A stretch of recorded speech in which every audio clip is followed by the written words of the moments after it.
Hello, everybody, and welcome to your Monday night Plastic Crack podcast. This is episode 40, series 3. I know. Jesus. I know. We really must find something else to do on a Monday night. I think these people need to find something better. I think that's true. on a Monday night. I've been checking out the chat already. So hello. I did see that we had someone from New Mexico and LA watching tonight as I was going through. So hello to everyone. As you can see, we are a man down tonight, and so Ken, if you're watching this, he did say try and get into chat. Hello, I hope the hotel is all right. I think he's gone on some kind of training thing for work. Train spotting thing, did you say? So, no, I think he's I think he's on like essentially a health and safety course for a week, and they've. Is that how to stop you falling down a hole? Oh, you know what? Yesterday I was ripping that. I couldn't let that one go. I was ripping because in my mind, you see a tarpaulin, you don't walk on it. You don't walk on tarpaulin. It's like even when people put a piece of wood on the floor, I don't walk on them either because they're there for a reason, right? Yeah, exactly. But you know, that sounds like a setup. That sounds like a setup. It's like a 70s slapstick comedy. Or best not walk on that tarpaulin. No, falling down. Maybe that's it, Steve. He's too young and he didn't grow up watching all those slapsticks where we all did. Oh, do you know what he hasn't watched? Do you know what he didn't watch? He didn't watch Home Alone. Clearly, now Home Alone I think came out before he was born. So you know, I see him as a Home Alone kind of character, really. Probably one of the criminals breaking in. I just thought you meant home. Anyway, welcome everybody. I thought I'd just have a look at who's here, and of course, if you're watching on the replay, thank you very much indeed. You can find links to the Facebook group down below, plus links to all of our channels. So head over there. Remember to like the video because it helps a lot if you like it. And we'll see what we're doing. So who have we got here? So we've got Benjamin. I've got a photo from you, Benjamin. I'm going to share later. It brings batch painting to a whole new level. Mortzik, how you doing, dude? Vicar City. Leslie's here. You're right. Louis hey, Baby. Lazy Pirate Painting. Lionheart. Rich John, where are we? Bonds White, David Tuck, Seventh Son. Oh, yeah, I commented. David Baker, Steve Harbour. How you doing, dude? I've been having a bit of a chat with Steve, so I hope the Wars of the Roses is going well. Nick Gaines, Carl Burks, Nathan, John, Pat, John City. Paul Richardson's here. Hello from the dark and wet Mercia. That's a love. That should be your tagline. That's a fantastic name. Dark and wet Mercia. Ham and Jam. Duke Wellington knows he's here. I'm not sure I've seen you before. If you say hello, he's from the land of Oz today. He's from the land of Oz again. Oh, Ian Hemmings from this. Oh, fantastic. Daniel Justin, Alex Storm of Steel is here. Paul Crouch, Croziet, John Sobry, friends of General Haig, Alid. How you doing, dude? Have you recovered from warfare? Someone called Robin has turned up. Not sure who he is. Mobile. Yes, that did come up quite a bit of warfare, especially with a couple. We'll do a little warfare roundup as well in a little while because we had some fun, didn't we? We did. Red Steph, Bob Roberts, Matt Wright, and Andrew JF. Old school FRP, and it did the thing. Why does it do that? I don't know. It's profusely annoying when it does. If I didn't say hello, welcome everybody. It's nice to see you. And David Cross. Now, I saw your comment earlier, and I'm going to address this right now about the bases. So I caught this. There we go for Martin, and also I think this was maybe the first comment. I'm not sure. You've watched me change bases from the standard Perry box bases to the newer Big Red Bat bases. Can you let us know what size the bases are and how we use this? You never stated. So essentially, the standard Perry base, which I think is 40 centimeters by 40 centimeters. 40 mil. I know you like them big, but that is a bit.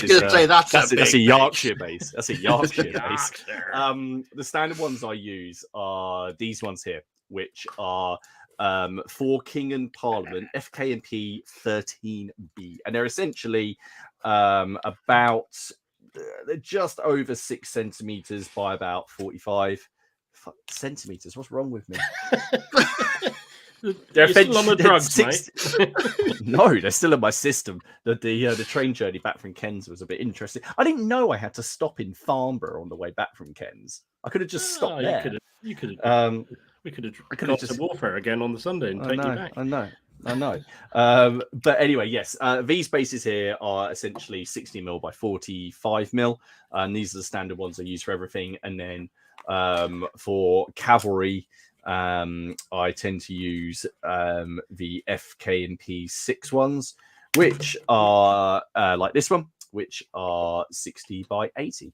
But you can buy them in all sorts of packs on there. And if you just email Simon, just email him and just tell him what you want.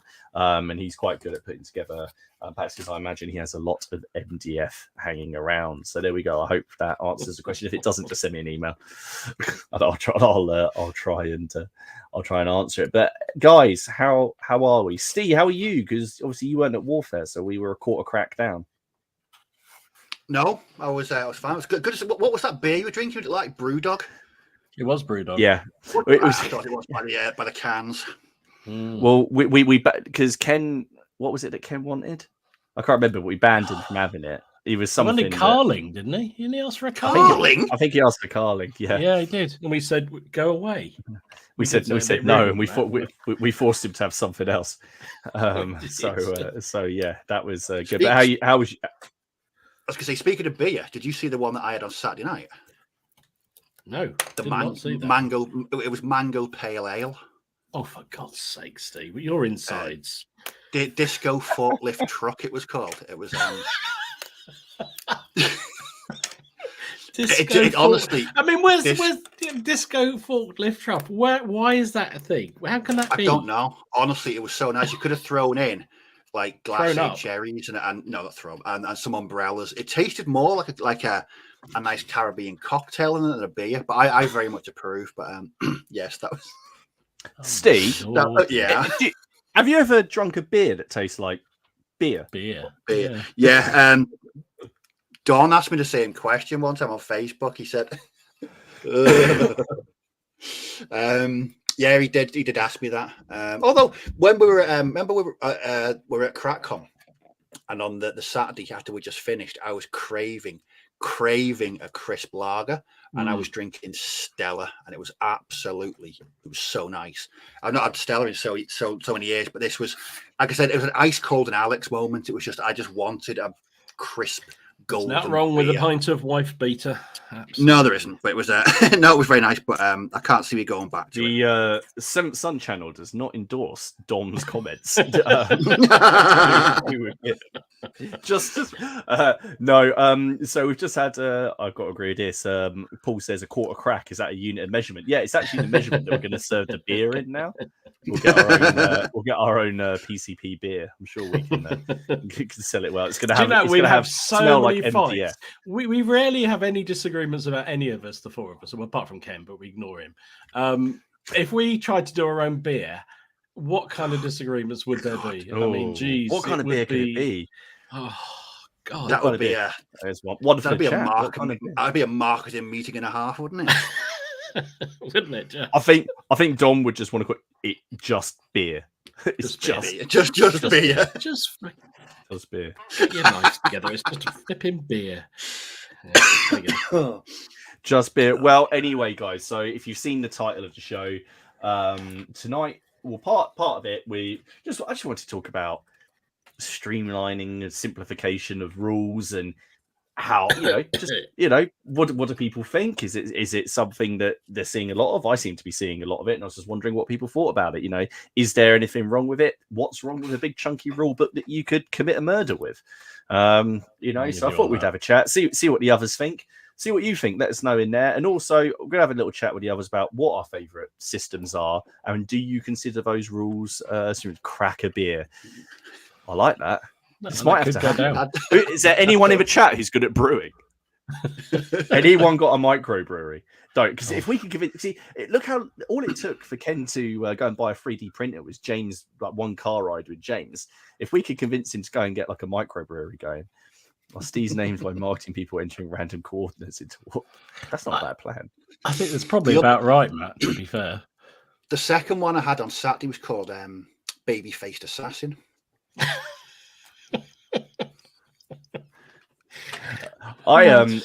David, Dermot, sorry. Oh yes, I do like Hot House 13. I do. Yeah, like I do. That's a nice bit. And I cannot find it anywhere anymore. It was everywhere for about 2 years. I swear to God. And now you just can't find it. I just can't get it anywhere. Not even in the supermarkets around here. So anyway, of course, this isn't the posh ones, Martins. You got to go in Waitrose. They always have it there. Waitrose. I don't even know where Waitrose is around here. I'm not even sure. So anyway, guys, this obviously we'll go around. Steve, you didn't go to warfare, so of course you've done more than all of us. So what have you been up to? I didn't paint much. I did a tank. That's definitely more than me. So I'm still working on my DAC because I had a couple of weeks painting Lion Rampant. Excuse me. So I finished the English stuff, and now I'm painting bloody horses, the French, and they're just a bloody. I don't know how anyone can paint these and enjoy it. They're just horrible. Anyway, I finished with the tank. Wait till you see Benjamin's picture in a bit. I know, I'm not looking forward to them. So I had this delivered on Wednesday and 2 sessions, and by Friday it was done. So, Panzer IV. Lovely. DAC, short-barreled Panzer IV-F. Ooh, nice. I do like the short barrels. I don't know why. Again, aesthetically, I just think they look really cool. I know. I mean, someone pointed out I posted. Freud would have a field day with you two. Yellow card for that comment, Dom. Yellow card. All right, there we go. Look, Leslie's on it. His son, in fact. Well done, Leslie. Fantastic. Brilliant, Leslie. Well, that's that. We're sorted. There we go. That's that sorted. Yeah, the only reason I'm running this as a Panzer IV-F is because it's the theatre selector I'm using. You've got to use a certain variant of Panzer IV as a command vehicle. I've never built one of these before. I've never built an F. Lovely kit. These kits go together really well. The Panzer IVs. But yeah, that's pretty much all I did last week. I started watching that documentary series on YouTube again about the Plantagenets, which is interesting. One with Dan Jones. What the early Britain's bloodiest dynasty. Yeah. That one. That's great. Yeah, because then they lead that straight into the Wars of the Roses because they filmed it at the same time. So if you have a look, I think it's Henry II and the Duke of York are the same person. So that bloodline was strong, obviously. I'm pretty sure the Earl of Warwick and Gaveston. I would say Gaviscon. I thought you were going to say Gaviscon. I said Gaviscon, yeah. They're the same person. So that's good. I've got his book at the minute. I'm going to start listening to it. The one he's written called is it Essex Dogs? Yeah, I've just finished it on Audible. It's very good. Have you seen that, Steve? It's 100 Years War one. So Dan Jones has written it's a fiction. He's written a fiction novel about essentially a group of archers or mercenaries from Essex that have gone to the 100 Years War. Oh. I mean, it's kind of like Sharp with a bow and a bit of attitude, really. Yeah, but it's very good. I really enjoyed it. Really, I haven't. Good. Check that out. Do you know? And this weekend, while warfare was going on, do you know there was the very, very, very first Turnip 28 gathering was held this weekend as well? What, a warfare? No. Is that in Bristol? In a field in Norfolk or something? No, it was in Bristol. Bit of a trek for me to travel, so I didn't attend. But hopefully there'll be a northern version one day, Northern Turnip 28. Can certainly get behind that. But so what I'm up to tonight? I'm painting horses tonight, which I've already said. And I need to kit bash some. It's just a piece of sponge, and I use Vallejo Black Grey. In fact, if you want to see it done better, go to Sonic Sledgehammer's channel. He's done a fantastic tutorial on desert weathering. Brilliant. I thought you were about to plug one of your own videos then, not someone else. No, God, no. No. Cheers, James. But yeah, I learned that from Troy at Sonic Sledgehammer. Absolutely brilliant tutorial. I'd recommend go and check it out. It's just so easy to do, and works really, really well. Just to before we move on, Robin Rose says, Steve, have you tried the pink ale that was at Warfare? Pink ale? What pink ale? Pink ale? Was that the Elvis juice? Was that Elvis juice? The thing is, right, we've been drinking that, and then I read all this really unsavory stuff about Brewdog on the way home yesterday about all and I was like, oh, well, but it was still probably the better beer that was there. It was the only good one there, to be fair. She offered us Tia Maria, didn't she? She did. Who was like, that? You wanted, because you said, "Can you do coffees here?" And she said, "Well, I could do Tia Maria." Yeah. So, and they did. I'd love to see the best way to Tia Maria. The best way to drink the best way to drink Tia Maria is to mix it with fresh orange juice. Oh, Steve, you're joking, right? Surely it can. No. When it mixes together, it tastes like orange Smarties. It's brilliant. Oh, your stomach, jeez. I do, yeah. Well, on that healthy note, Dom. Oh. Now, obviously, I know we'll talk about warfare in a little bit because I haven't got anything to talk about because I haven't painted anything. So we'll talk about that. So, but what have you been up to? Well, I've done absolutely nothing because I've been away for 2 weeks basically from painting, and I was back for one weekend, and I thought I can't really get the paints out because Elaine will go potty. But I did manage this weekend to finish off a stand. Where is it? There we go.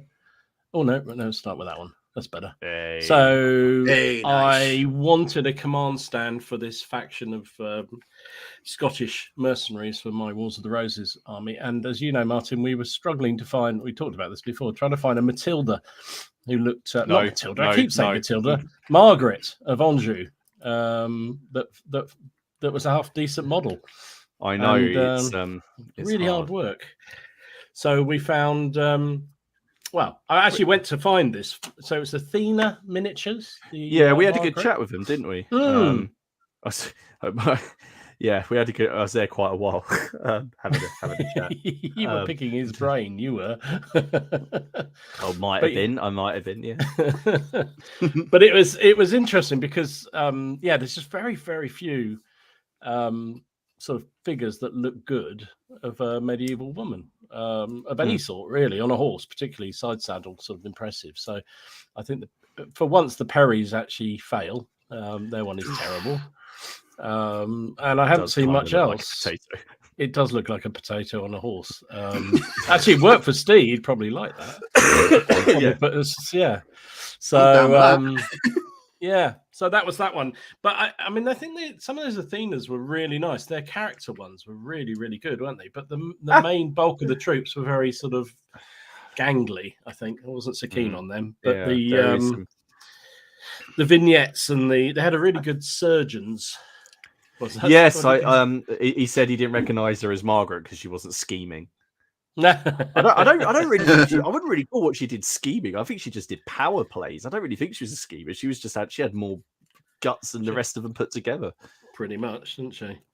I thought she was an ideal person to lead my Scottish faction because she's just.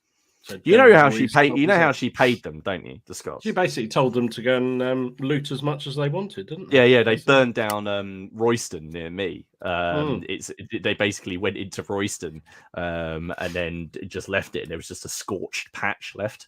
And then they Royston slightly rebuilt, but because the Scots abandoned her, they came back and then burnt it down again, on their way back. On the way back, double burn. So I thought that she was ideal to lead the Scottish faction in my force. So that was all I've done, really, is that stand. Which it was nice to get it done, and I really like that figure. So there you go. It was. So well, shall we let's have a little chat about our weekend, and Steve can weigh in here because of course there were a few messages flying backwards and forwards. So of course, I went down. This is the first picture from the weekend. So I went and stayed with Ken at the weekend. So just in case any of you don't know, he's getting married, and he's very kindly asked me to be his best man. So the reason I went down was to go for suit measurement. The real reason I went down was for warfare.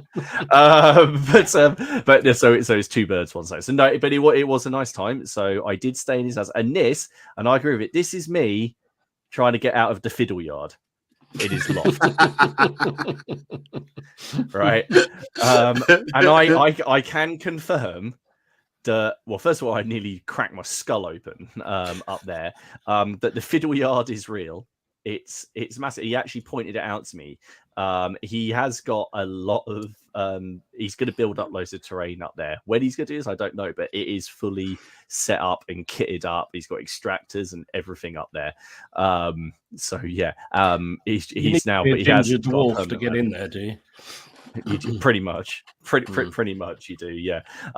So I got to go down to Farnborough, the legendary Farnborough War Games Club on the front end. Have you got a picture on it from our game? I was just actually looking for. I didn't actually upload it. I just realised. Go and get one. So I went down there, and we decided to. I went on a train, so I couldn't take many figures with me. So what's perfect for that? Dead man's hand. Perfect. So we played a 4-player game of Dead Man's Hand between myself, Dom, Ken, and Jonathan. Yep. And that basically turned into Martin and Ken kill each other while Jonathan hides in a building and Dom assaults it. Yeah. That was pretty much the game. Although I've got to find out. Hang on, I will load these. But there was one absolutely fantastic moment where Martin assured us it was a cinematic moment where his big man... It was. I did my Butch Cassidy moment because Dom down there decided to just basically bunker in behind loads of boxes, and I thought, brilliant! I got he's called the Killer. I'm going to use him. So he comes charging down an alleyway. He runs out, Butch Cassidy style, and he did do some wounds. Of course, the thing was, then he was standing in the open in front of Dom's whole game. There he is. Look. There he is. Look in the background. That's my guy. And what happened? I rolled very. This poorly. Happened. A guy with a shotgun walked up and blew his head off. Basically, just blew him into happened. It wasn't even because in Dead Man's Hand, a result of over 19 or more results in automatic death. That's after modifiers. Mm-hmm. When you fire with the shotgun at point blank range with both barrels, you get +6. Dom rolled a 20. So so it was 26. So it's like he just got turned into a fine red cloud. If you're going to do it properly. Is my it was good fun though, wasn't it? We had a good game, didn't we? There was some more scenes from the game. It was good fun. And there was your little vendetta. That was Ken's man trying to do exactly the same thing. Oh yeah, wasn't it? Yeah, because I was hiding around there, but I didn't care because as long as I just ran up to Ken's boss and beat him to death with the butt of my gun. It always happens. So 4 players, all free for all. It turned out those two trying to kick the shit out of each other, and me and Jonathan. Well, you kept sniping at us though. You were doing your own thing, and then every now and then you'd snipe at us just to. Well, it was too good an opportunity. You kept. I mean, your girl with your lady with the chicken though had the particular. Ma Baker. She had a charmed life. Ma Baker.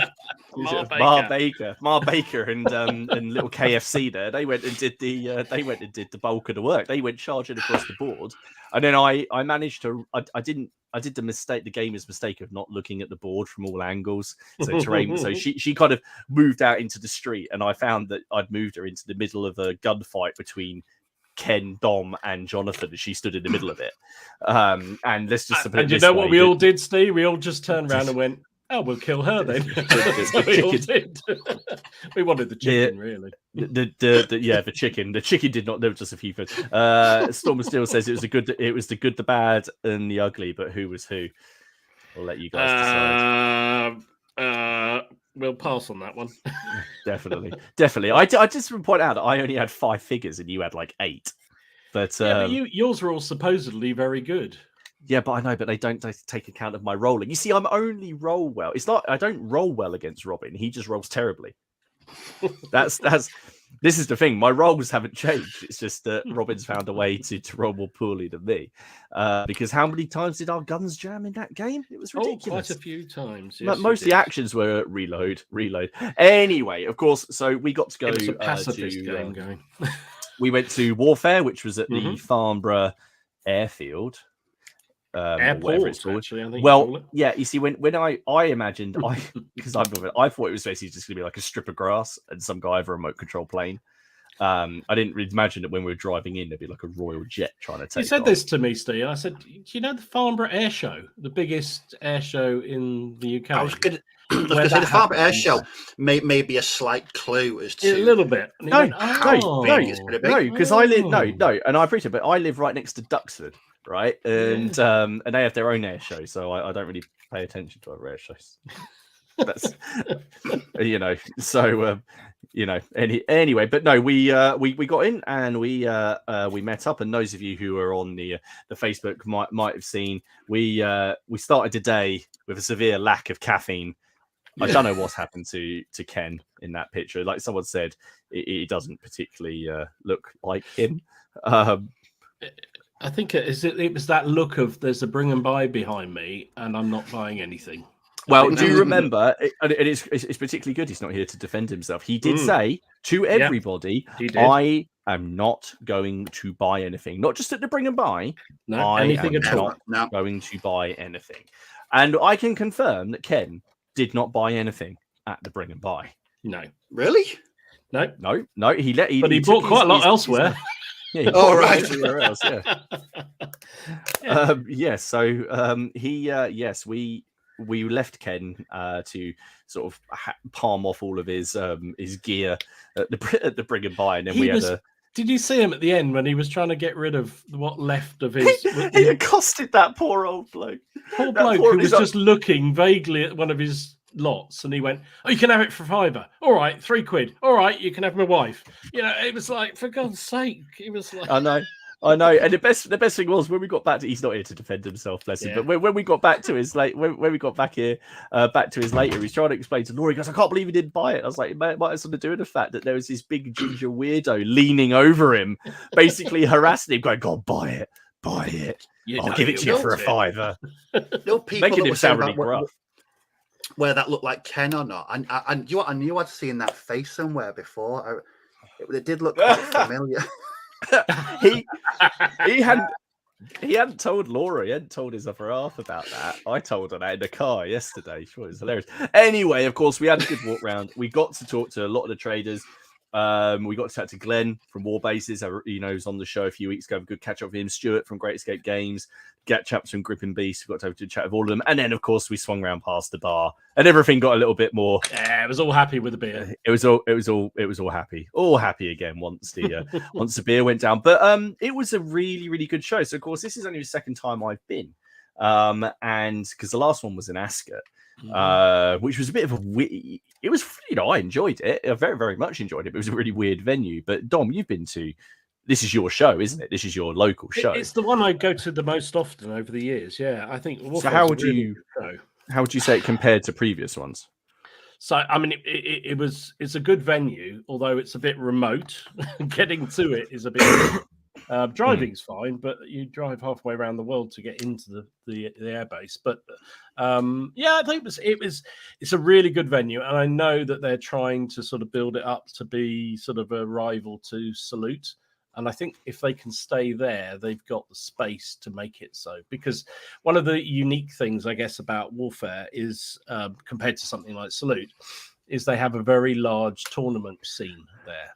So there's a lot of games going on. It's more like almost like an American convention, It's the but that we walked around that, and it was admittedly half the games are games I don't play or understand or know anything about. But it was brilliant to see. I mean, we saw there was games of Chain of Command. There was a Mortimer Glorium competition. There was massive Middle Earth. The strategy games in Middle Earth one that looked awesome. There were some amazing tables. There was some 40k and fantasy stuff, and then there was Bolt Action. There was Flames of War, I think, as well. There was even things like 7th edition WRG was going on. It was to the strongest competition go, and that was really, really good. And I think that I just wish that Salute did have that, because I feel like if you were obviously getting into it, you can wander around. I mean, admittedly, you can't really talk. I mean, you can talk to these people, but as they're in a competition, they're less chatty than some of the others. But it was cracking. And then all the small traders, we got to go and have a really good natter with them. And then because should I tell them about the Conquest games, or are you saving that up for a video? No, So, well, I have recorded some of it, but you can tell them. So, I of course, so as you know, so Conquest Games, they make Normans, and always good for the First Crusade, and I've looked at their plastics, but I've never really looked at their metals before. And I went to their stand and I looked in the glass cabinet. Now, and then those of you who are probably of a certain age, might remember the series Robin of Sherwood, and I didn't know that they made that the guy from Conquest had sculpted and commissioned basically every character from Robin of Sherwood in almost every possible pose as well. So even like when they change outfits, he's got like a model for that. And it was just amazing. And it's absolutely like even the Ray Winston the Ray Winston Will Scarlet is fantastic. Clive Mantles, and they're all scaled really well. And then he's even done the bad guys. So you've got like King Richard, and because King Richard is a bad guy in that. King John, the 7 Poor Knights from Acre. So if you're into like Robin of Sherwood and you were thinking of doing like a Baron's Wars project or something like that, take a look at Conquest Game. Anyway, I called Dom over because he was busy looking at some painted miniatures behind me, and I was like, "Oh, Dom, come and have a look at this." And I was going to buy a couple of packs because they've got some amazing looking bandits that are going to do really, really, really nice pilgrims, I think, for the Crusade. And then Dom sort of, well, let's just say I think you made that guy's day in about 5 minutes, because it started off as Dom saying, "Oh, so how much is that one?" And he was like, I'll have that one." "How much is that one?" "I'll have that one." "How much is that one?" "I have that one." "Well, I've got that." "Right. So do they come mounted?" "Yep." "Do they come dismounted?" "Oh, I have to have the dismounted. And I need a leader. How much is it?" And you're exaggerating slightly. I did buy quite a few, but it wasn't that many. It wasn't that many. I bought the we did over 100 quid between us. Yeah, we did between us. And I bought one box. Yeah. Yeah, okay. So I did about 80, but that's, by the by. It was just fantastic. But it was such a good, and that's why I like going to shows, because you find these things, and even though yes they're available, and I've probably seen them like online, I probably have flipped through them, but they didn't register. But when you see something in a cabinet at a show, when you see them up close and personal, they were very, very nice, though, weren't they? They were really, really good. Yeah, so I picked up. I've got Robin, Little John, Friar Tuck, and Will Scarlet, and they're going on crusade. They are going on crusade. Admittedly, they're going on the first crusade, so they're going on crusade 100 years too early, but they're going on crusade. So no, that it was. And do you know the best thing? They're metal as well. They are all they're metal. Although they are a lot of the cavalry, the horses were plastic. So does that count? I don't know. But they are really, really good. Daniel, he was saying, what does it compare to the old site at Riverside? So it used to be at the Riverside Community Leisure Centre in Reading, Warfare. It's a better venue than that, definitely. But what I liked about Warfare at Riverside is you could just walk into town and have a few jars after the show, whereas you couldn't really go anywhere there apart from the lady trying to sell you Tia Maria's. I did. She did a good. Do you know what? She did a sterling job, given how like the electrics went down, didn't they, for a little while, and there was a lot of very grumpy, elderly men who were demanding that, wanting to know why they. And it's not her fault they couldn't take cash. So she did a sterling job. Do you know? I have to say, all the ladies there behind the food counters and the drink counters were amazingly good humoured. They were absolutely brilliant. Yeah, especially when there was some twat sending them off to find all the calories that was in the. Did you see when he was going on about calorie counting? She was sitting there or standing there with a smirk on her face that just was a picture. It was so funny. You should have heard it when we went for the suit fitting, and I actually then had to listen to this all being relayed to the chap that was like measuring up for the suits. But I won't go into that. Anyway, I've got a few photos. Good show. And then one of them. Now, I know a few people in the chat are going to be aware of this manufacturer. And Steve, Steve, what do you reckon to this? So 6mm. Dom knows what these are. 6mm minis. Yeah. Well, wow. Made from MDF. I like them. Right, so they are made from MDF. So a army is £20, and you get thousands. Thousands of them. So I was just fascinated by these, and the Limbers, and so you got Romans. Oh my word! But here they are. There you go. That's it. Now, 2 of those bases there are Adler miniatures, 6mm miniatures, mixed in with them. He just wanted to put it in. Can you guess which ones they are? Can you tell where they are yet? I think it'll be the photograph at the bottom in the middle, one with the bayonets. Yeah. That's the only way you'd know, isn't it? Yeah, that's literally the only way I would know, because I was trying to work out how they made bayonets from MDF at that scale. Yeah, but he did a very, very good job of selling this, basically saying, it's a really good. To be fair, if you could buy the rule book, it's probably one of the few times you hate those MDF guys, but I feel like it would grow on me. I despise the guys. Yeah, so he basically sold this on the idea. Well, not on the idea. This is like it's a really good way to try out a rule set and try them with these MDF figures, and then if you don't like them, just burn it. That's exactly what he said. Yeah. He said if you don't like it, you just burn it, as you get 5 minutes worth of fire out of it and heat. So fantastic. I just think they've got a feel of old school wooden soldiers. They're quite chunky, which I quite liked, and so I thought that was it was quite good and worth a shout, because Ken did try to buy a Roman legion off him, didn't he? He did, but he'd already sold all those, so that I guess that may be coming in the future.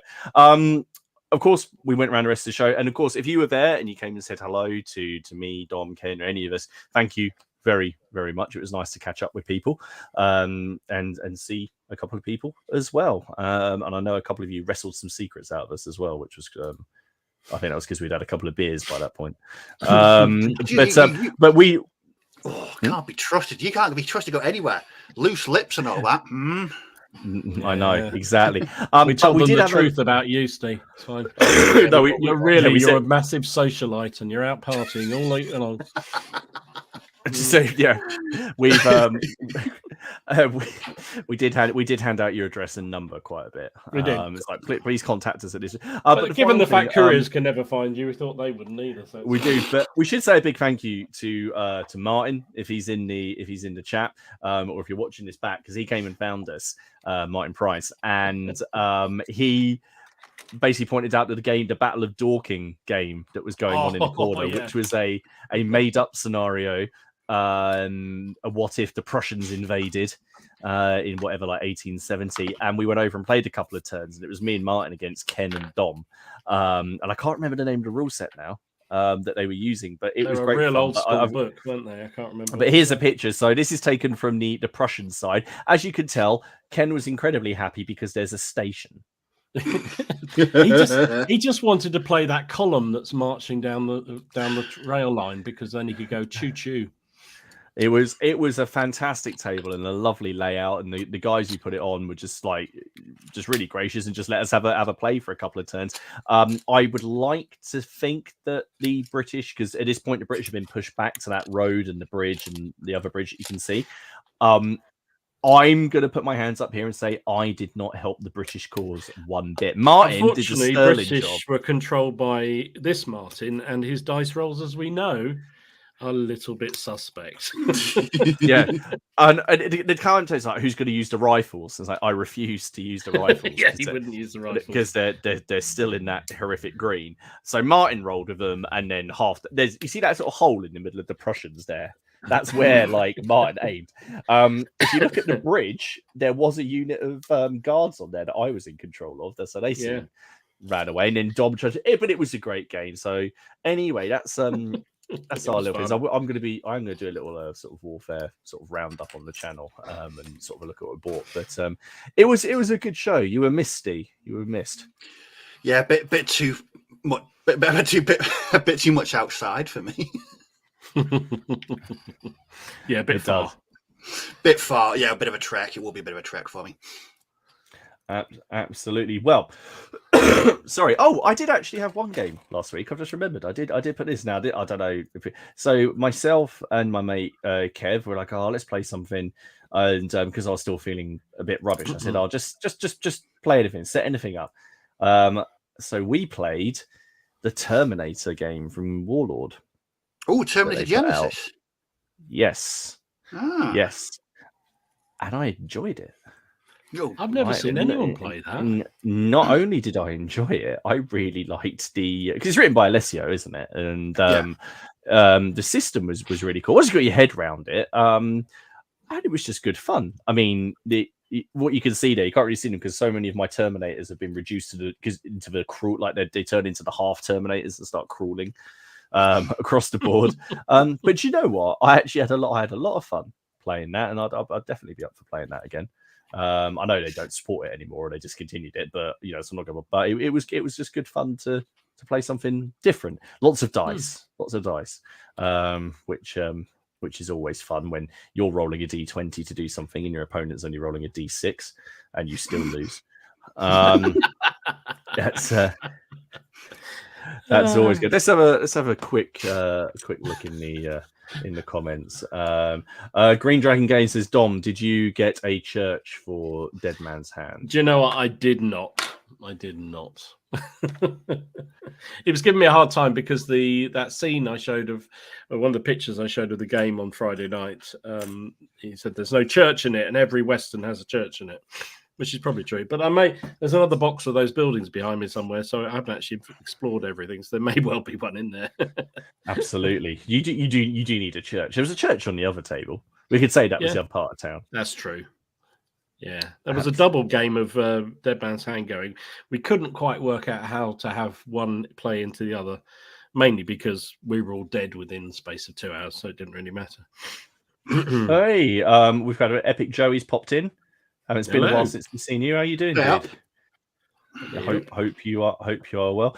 Storm of Steel says commission figures are very nice, and he does some great terrain. He did do some nice terrain actually, but we were standing looking at the little mini men for so long. Leslie says Martin, the MDF will help streamline the rules. All right, well we might as well.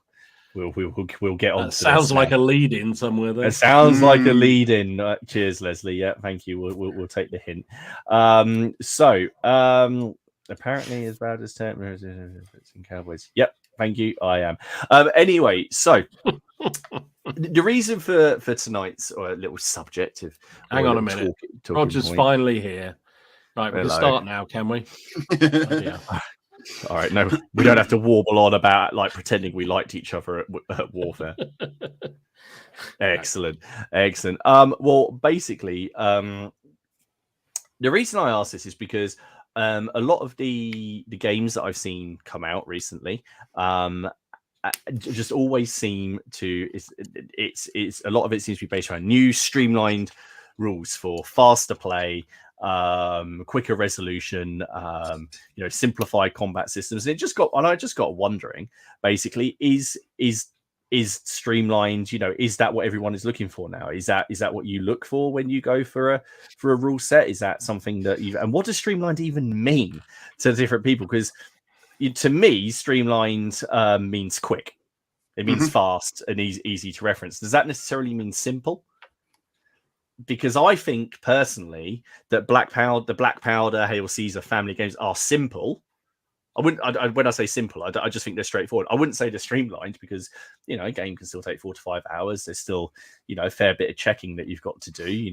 Most of the modifiers, but there's still a few things. So I thought a good way to do this would be maybe to go around. Initially, there would have been 4 of us, but we'll go around the 3 of us, and I just asked the guys what they think what their favorite rule set is, and do they consider it a simple and streamlined rule set? And I'm going to start with someone who I know what their favorite rule set is. So I'm going to just start with Steve. Also, we've just hit 141 viewers, so thank you very much to everyone who is watching. I think that may be a record. I'm not sure. Well, we've got I know we've got 146 maybe 146. 146. Don't go anywhere. Come back. Let's just got come back. And remember, guys, if you are enjoying it, then click the like and check out the channels. But Steve, what is? Can you enlighten us? What is your favorite rule set? So I'm pretty sure that no one knows. Black Powder. I love painting those French drummers. I just can't get enough of them. No, it's bolt action. If anyone needed to know. I mean, we were chatting about this before we came on. I wouldn't say bolt action was streamlined.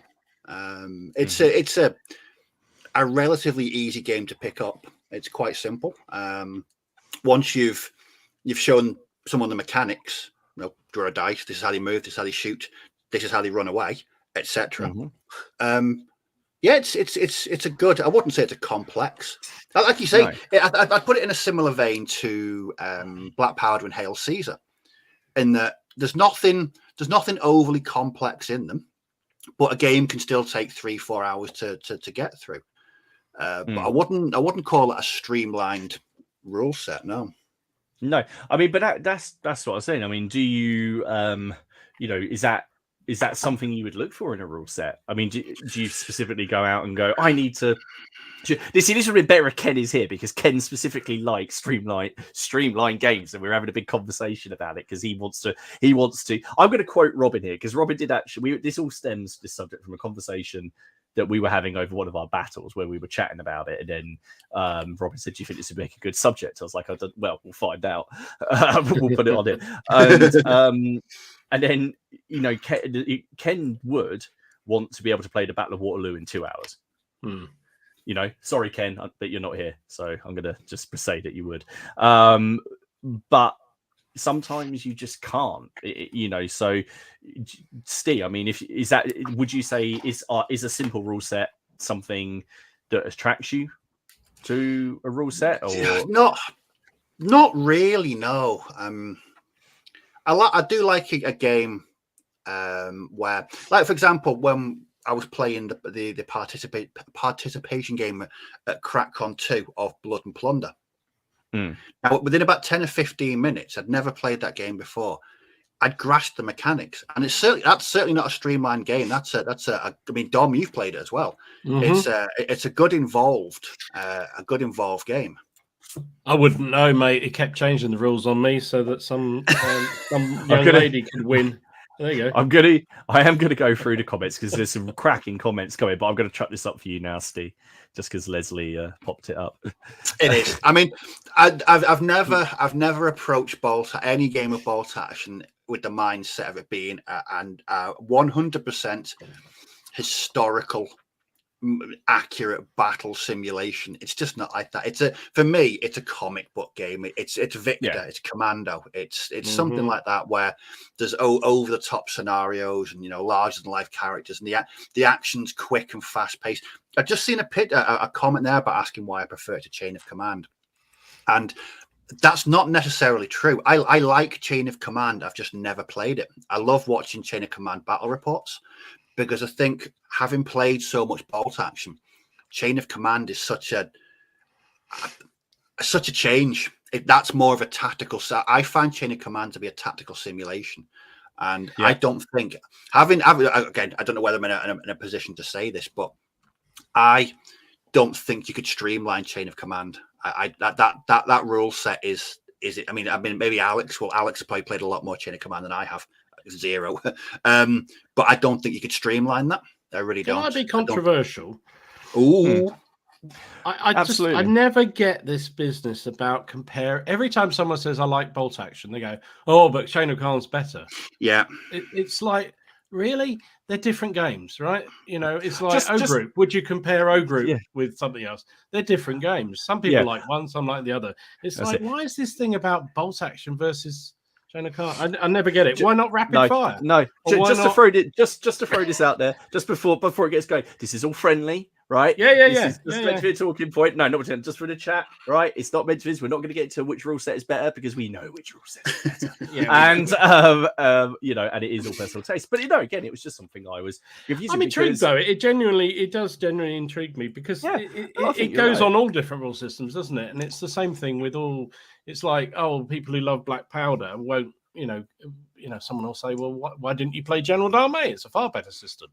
Well, it's just a different system. Well, I get questioned all the time about why I don't put up battle reports for Nevermind the Billhooks. And I use Wars of the Roses I use Hail Caesar for the Wars of the Roses, and it's quite simply because Billhooks, while I have played Nevermind the Billhooks, and I quite enjoyed what I played Nevermind the Billhooks, it doesn't do what I want it to do for the Wars of the Roses. It doesn't represent it at the scale. And while you can absolutely play Nevermind the Billhooks at a big scale, you can do, but to me, it doesn't handle the command and control as well. I mean, admittedly, I had to sort of do a few things to Hail Caesar to make it do what I wanted it to do, but it was easier to do it to Hail Caesar. But that's the thing. But so Dom, I mean, okay, I'm not going to say what's your favorite rule set and is it Streamline, but where do you come from, mate? How do you feel about now? How do you feel about a big ponderous rule book with every aspect of maneuvering and formation in it that's detailed and charts and for days? How do you? Yeah, I mean, I have to say my feeling on that has changed completely. A few years ago, I would have said, yeah, that's the rule set for me. I'd be definitely like Ken. It has to be a big game, has to be quite involved, has to be quite. And I think my mentality has changed a bit with the game. Oh, Yorkshire. Yeah, Yorkshire Ken, not our little Ken. What you want about? Not Ginger Knob. No, not him. So no, I think to me the rule systems, there's different levels of rule systems. So some are fast games. So you get a game out in an evening down the club or down around your mate's house or on your dining room table or what have you. There's other games where you can set it up and play for 5, 6, 7, 10 hours and get a much more involved battle. And it's that whole business we talked about many times about whether you're looking for a war simulation or a game. And I think how far on which direction you go will dictate the rules you like, and also sometimes will dictate your mood. So some days, I'll say, I really fancy doing something a bit more complicated, and I'll get one game out and I'll play it in short practice or something. And the next time I think, actually, you know what? I just fancy something a bit easier, quicker to play, streamlined maybe, and I'll play, Men Will Be King or something else that's very, very simple and quick. So I think it's horses for courses. Yeah, I mean, does streamline to you mean intuitive? Do you know what? When I see streamline, it puts me off. Yeah.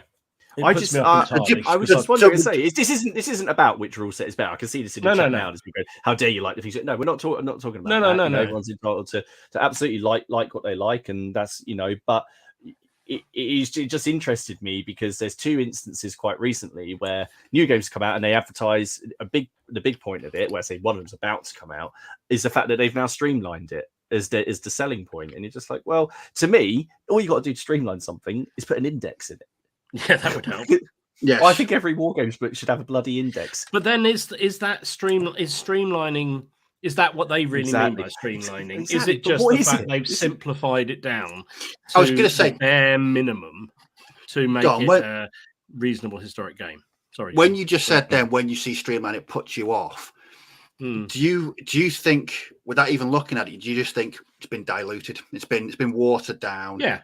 There's been things taken out that might not shouldn't have been taken out, and do you just think from that word stream you're not going to get the same gaming experience as you would do from a different game? I do. I think right or wrong. That's sort of my brain goes, oh gosh, let's dumb down. Let's dumb down too much. I'm not sure I really want to play that.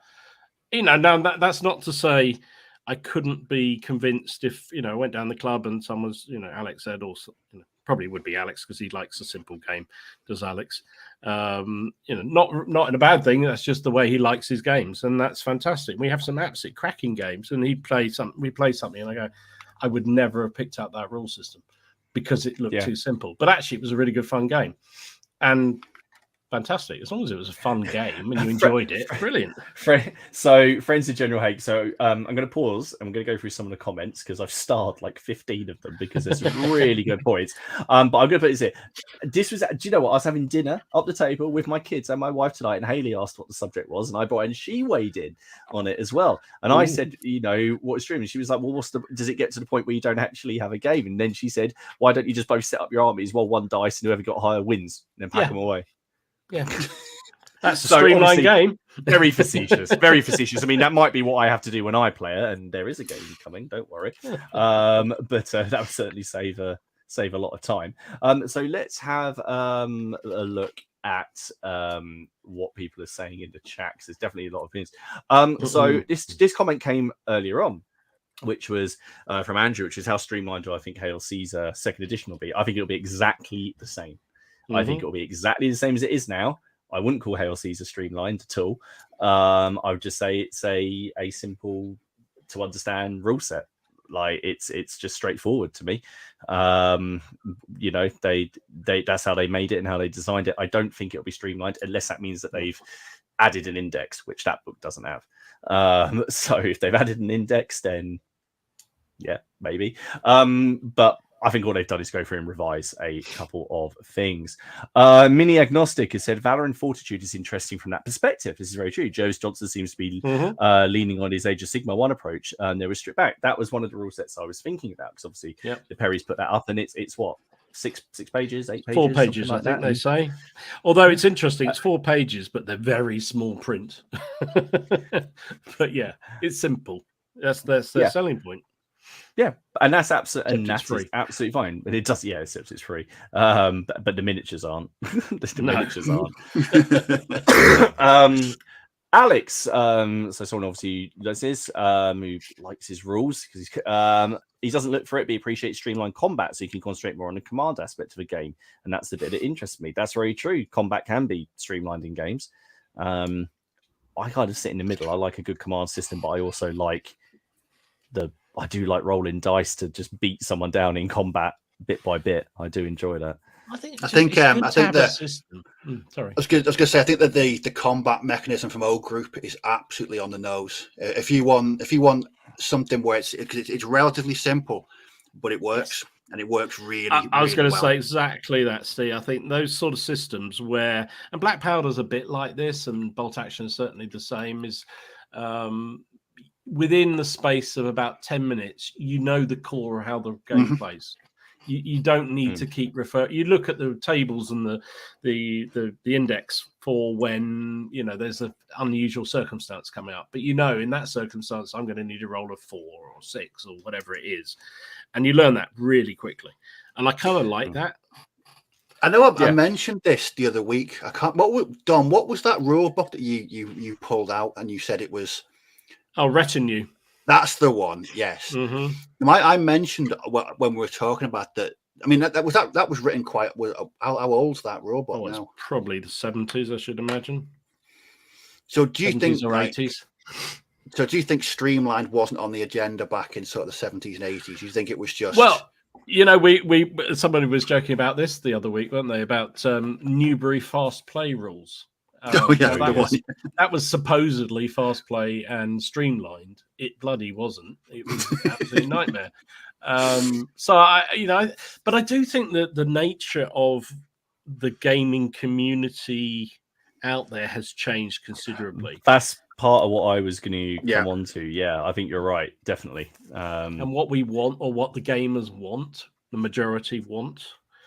Or is maybe is it what we want or what we're given? I don't know. Let's discuss that.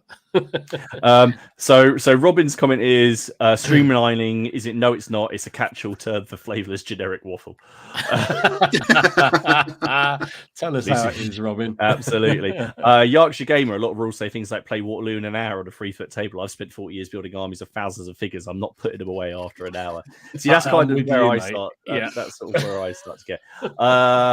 Bicker says Bolt Action is growing on him. He's had a game of Tank Wars over the week and enjoyed it very, very much. I'm on a bit of a downer from Bolt Action at the minute, just because I had 2 really, really terrible games where I lost, obviously, incredibly badly, and at the moment it's just left a bit of a taste in my mouth before I go back to playing again. Obviously, that's my own stupid fault, my poor decisions and dice rolling, but I need to build myself back up to play it again. James from Shakos says, often it's a marketing gimmick. I agree. But you do appreciate when streamline means less page turning and referencing. For me, that's the biggest gripe with games. I agree. And I think a lot of that can just be resolved with layout. I think a lot of rule books do suffer from bloat and layout issues where you're trying to reference something, or for something's some rule books, for example, you usually deal with shooting before melee. which is where you'll come across how casualties work, and then melee doesn't bother either repeating the information, so you just have to go back to the shoot. Stuff like that. Where I guess I just repeat myself. Not enough examples in rules. That's very, very true. Yeah, a good rule set that then has a couple of examples with pictures that shows you most instances of the confusion. It's not much to ask, is it really? I do like when a rule book. I like when a rule book, like the Dead Man's Hand rule book, has like fiction examples. I think they work really well. Same with Zona Alpha as well. That's got a very similar thing. I think it does go a long way to explain the rules, but in a fun way, basically. Absolutely. The next one, so Shring says streamlined rules are good introductions, like skirmish and small battle rules. Absolutely. As people build up forces, need simple introductions to hobbying, otherwise it is daunting. Absolutely. Is it? But once you're in the hobby and once you're, say you've been doing it for a while, would you only want to do streamline? I'm just curious. I just wanted to know if it was something that people would say, I wouldn't want one of those massive tomes. Red Steph, streamline to me is making a previously ponderous, not necessarily difficult mechanic easier and more intuitive. Yep. Yep. Mortzik, coin tossing is quite streamlined, but not something I would have as a miniature. But you see, this is a perfect case in point, isn't it? Even within our crew here, the 130 odd people watching, you can see the variety of opinions, and that's great. Yeah. But it doesn't mean anybody's right or wrong. It's just that's great. It's just everybody likes it slightly differently. No, but it's just a point. So I'm just wondering who they're trying to appeal to. With this, and is it people now? Is it because a lot of wargamers these days are coming from 40k and fantasy and these kind of rule sets, and when they come into one, you present them with the game you were talking about, and they look at. But then even then, I wouldn't say 40k is a simple game. No, I was just about to say that's a bit of an elephant in the room because that has changed. I mean, it's been around since 1987 now. And what edition is it on? Like 9 or 10? 9. And I've not played back since. I've not played since back since second ed. I did dabble slightly in third ed. A couple of games, didn't like it, and moved away. But I know from following news in the community that's taken. People have said that's got. At times it's become too streamlined. Is that the correct thing to say? I guess too streamlined or too simplified. It depends how you look at it. It really does depend how you look at it. People want to savor the experience. Paul says if rules were better written, clear, concise, and in a logical order, with plenty of examples, plus an index rules that don't need to be streamlined. It's clearer writing, the easier way. I tend to agree. Although then, would you make your average rule book 400 pages long? Yes. Yes. No, I know what you mean. Don then said, all he asked for a rule set is it captures the feel of the actual combat from that time period. If it doesn't, then what's the point? I may as well play chess. That's another one. Yeah. Because there are. Yeah. That is a common sort of not gripe. I'd say but that's what people are looking for. Is they want that flavor. Now, having looked at Lion Rampant and Pikeman's Lament, having been through the rules and watched some battle reports, I like the combat, but it's not period specific. I would say it's certainly not geared that way. I think it's just a way of determining casualties through shooting and melee, whereas something like sharp practice possibly would have more of a period feel and flavor to those combat mechanics. So in some ways, I don't know whether this is true or not, but just thinking aloud more than anything else on that comment from Steve, would you think that the sort of easiest way to know whether rules are streamlined or simplified in some way is the period that they could be played for? So if it's the same rule set that you could use for a biblical game or a high medieval game, they're pretty simple. Yeah. The more you sort of define it down or break it down into something a bit more period specific, the more complicated they are, shall we say? Yeah, because I always remember, Dom, you said about the difference between the Black Powder era going in, or the Napoleonics moving into Franco-Prussian. Yeah, and I imagine capturing that change would be quite difficult. Definitely, because definitely. there's the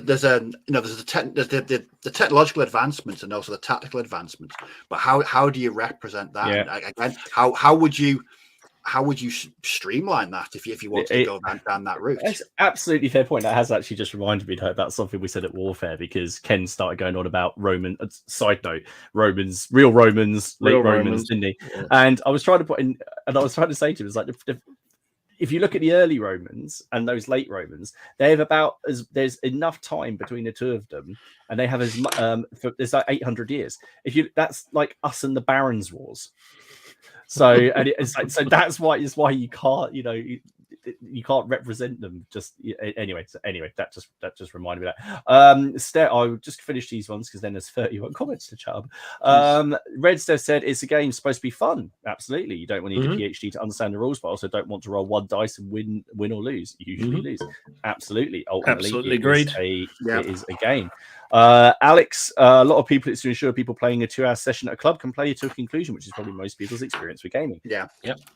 That's very true. And then Robin, it's not about individual rule sets. You know that people need to fit games into less time, but some rules writers are trying to force things to fit and then don't represent what they are meant to represent.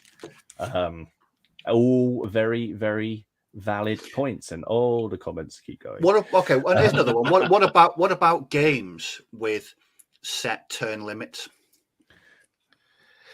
Does that effectively streamline a game? If you're like with Blood Bowl, that's a game of American football essentially. But even Bolt Axe, 6 or 7 turns per game. No, I don't think it does, because the game could still be very complicated, but only 4 turns long. So it's just putting a limit on the game, isn't it? So some people would argue, in terms of historical accuracy, that's it loses on that gauge, because apart from when it went dark, but even then some battles continued into the dark. But in most cases, when it came dark, that was the end of most of the battles. But other than that, there wasn't really this, suddenly somebody came around and said, right, time's up, clear the tables, off you go, lads. I don't know, but it could still be complicated. Still be a very complicated game. No, absolutely no. I think and so I'll just finish. So what kind of we were talking about when it came to this is, and I think I've talked about it before. Where is it? Hang on, let me get my rule book. One of my favorite rule books, and a game that I do love to play, is this, which is By Fire and Sword, and that's the rule book. Okay, it is a tome. It is still one of the best looking rule books I think that has come out. I would in no way call this streamlined. I would in no way call this simple, but I love it. And I think it does a great job at what it's designed to do. Now, this came out about the English translation came out about 10 years ago. What they are now doing, they said, I believe it was last year, they announced their second edition, and they said that for the second edition, they are basically essentially rewriting the whole system. It's completely different. In other words, you could play this version, and the second edition, everything is going to be different. Everything. And that's because they said that they noticed in the last 10 years, gaming has changed, and that they feel that the market and the way the market is driven is that it drives, people are now attracted to more streamlined rule sets, to faster play. They're getting rid of, as far as I'm aware, it has a, if those of you who've played Flames of War might recognize these kind of force pickers, like that. And they're getting rid of it. It's all going to be unit cards. Now, I don't mind unit cards. I quite like unit cards, but it's just going to be a simple point. Here's a system of there's your unit cards. Personally, for me, for this period and this flavor, I almost feel like it would take it away. This is a small miniature scale game, 15 mil. You can play it with smaller minis or larger if you want to. I sort of just sat there and, am I interested in this new edition? They've basically been really upfront about it and said, we are completely changing it. we're streamlining it.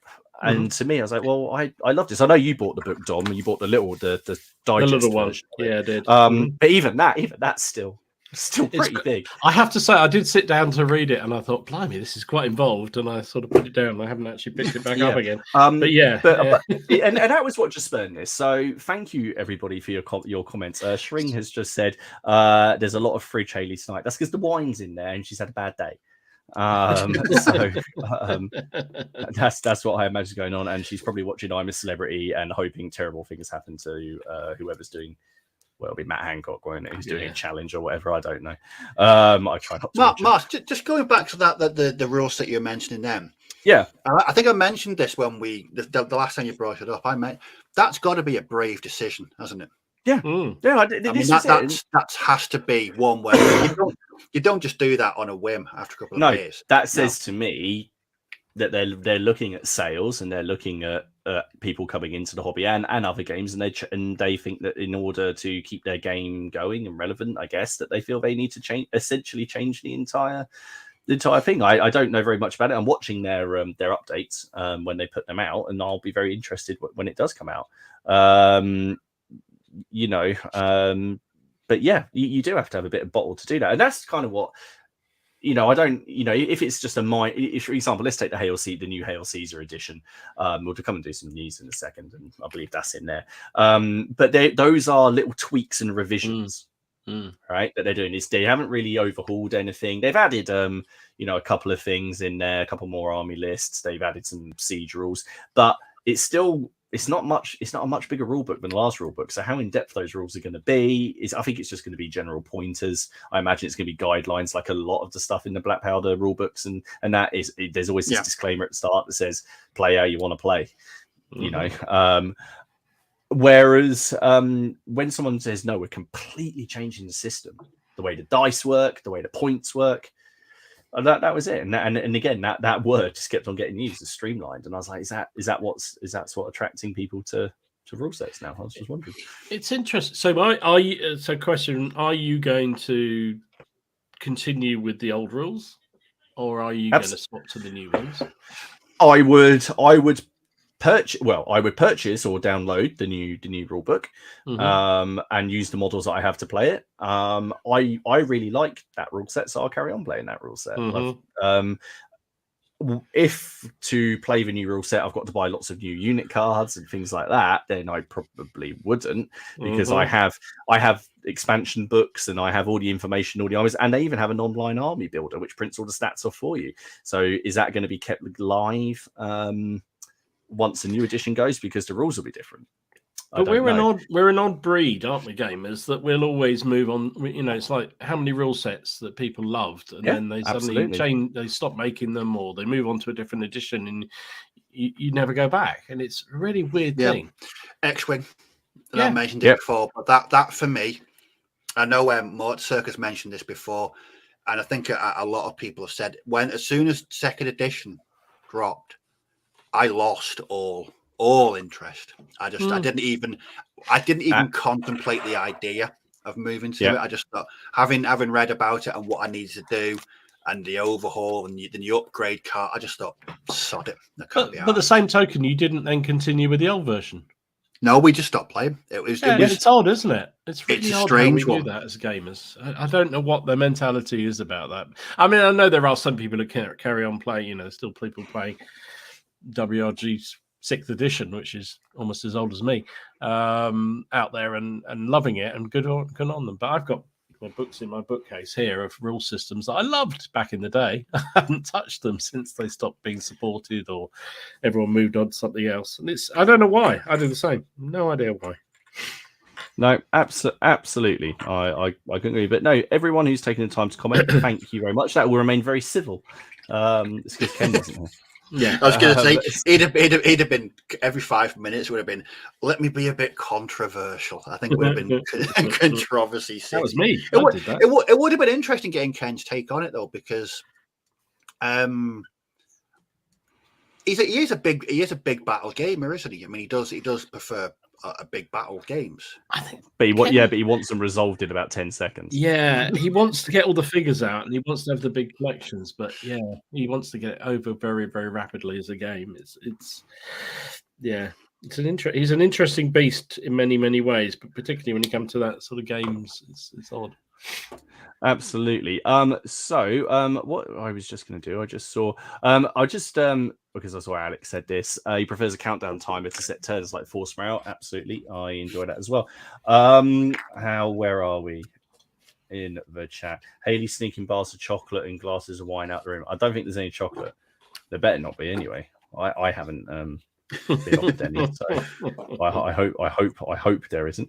Anyway, guys, well, let's say thank you for taking the part in all of that. I think it's time to do some news. Dom, do you want to kick things off? Just because I remembered a bit of news, I'm trying to find a picture. All right, I was. Where is my pictures? Here we go. No, it isn't. That's somebody else's. Here we go. Here we go. Reconquer our favourites. We didn't do these before. So this is, no, I did. Yeah. Did you do them? Sorry. No. I've got the other thing that you've got on there. That I've got that too. So this is mounted military order from 11th century, I think it is. But you could good. You could use anything. They don't have to. You could do anything. You could call that an elite unit, or I will be calling that an elite unit. But I think this is the thing you're really excited about. I mean, but do you know? Because I commented on this on his Instagram when it come up because he's released. I mean, look, Steve, you see the size of the horse? Yes, that's the bottom. So that is cool, and obviously, yes, this is 3D printed, and he's going to release it modular, so you can make it as tall as you want. Now it just needs some walls as big to be used against, but he hasn't finished. No. I thought so. There's still ropes. He said he's got lots of little like gubbins to add on, animal hides on them, and all sorts of them, didn't he? Yeah, and then have options. I think there's even. I think. Don't quote me on this, but I'm sure I read a comment and replied to someone else where he said he'll do the top of it so it's destroyed as well. So you could just whack if you wanted to put a destroyed top on it. So I mean, the big ambition one day. I'm going to say there were your walls are going to have to be a lot bigger, mate, than you've got. That's all I'm going to say. I know. But that does need turniping as well, I think. I was thinking that you could.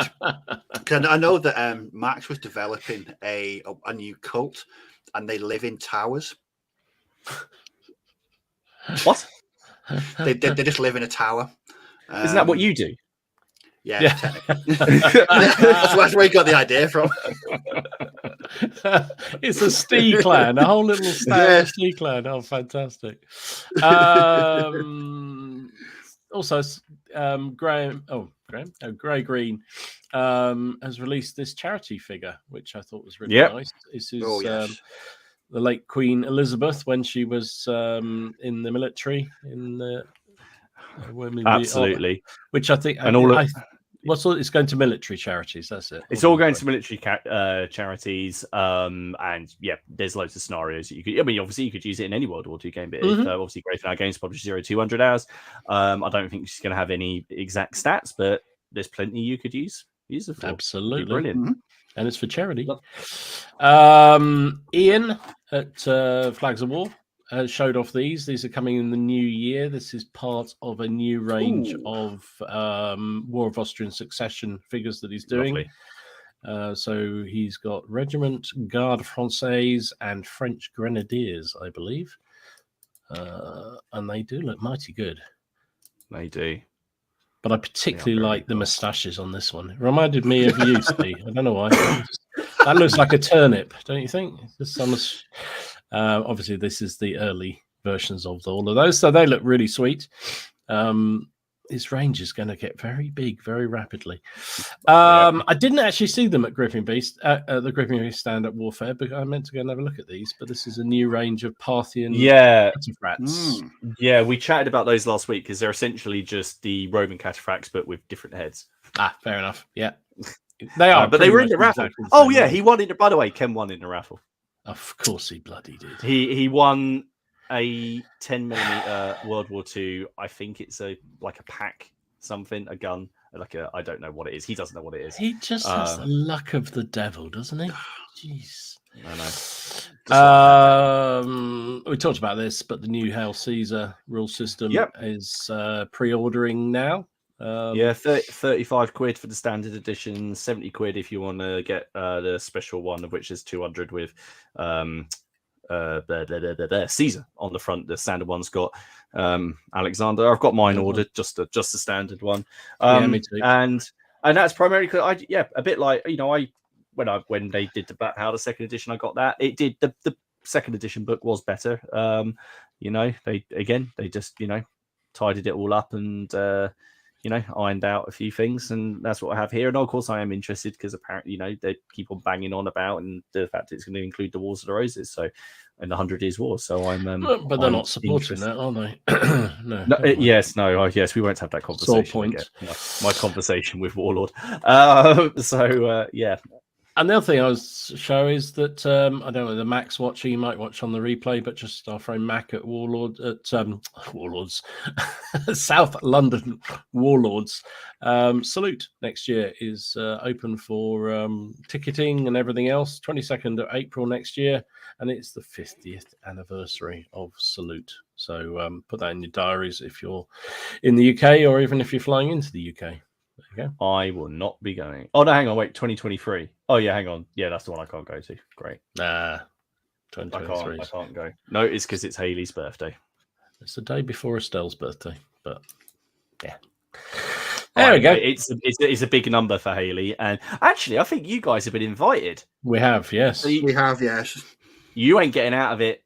You are not going to Salute and leave it. No chance. No chance. Although I suppose, to be fair, you guys, I've got to help set up during the day, so you guys could go to the Salute and then always cut because we're on the way back. Well, not for you because it's the opposite direction, but we're quite close to London. Take her. Do you know what? Right, Hayley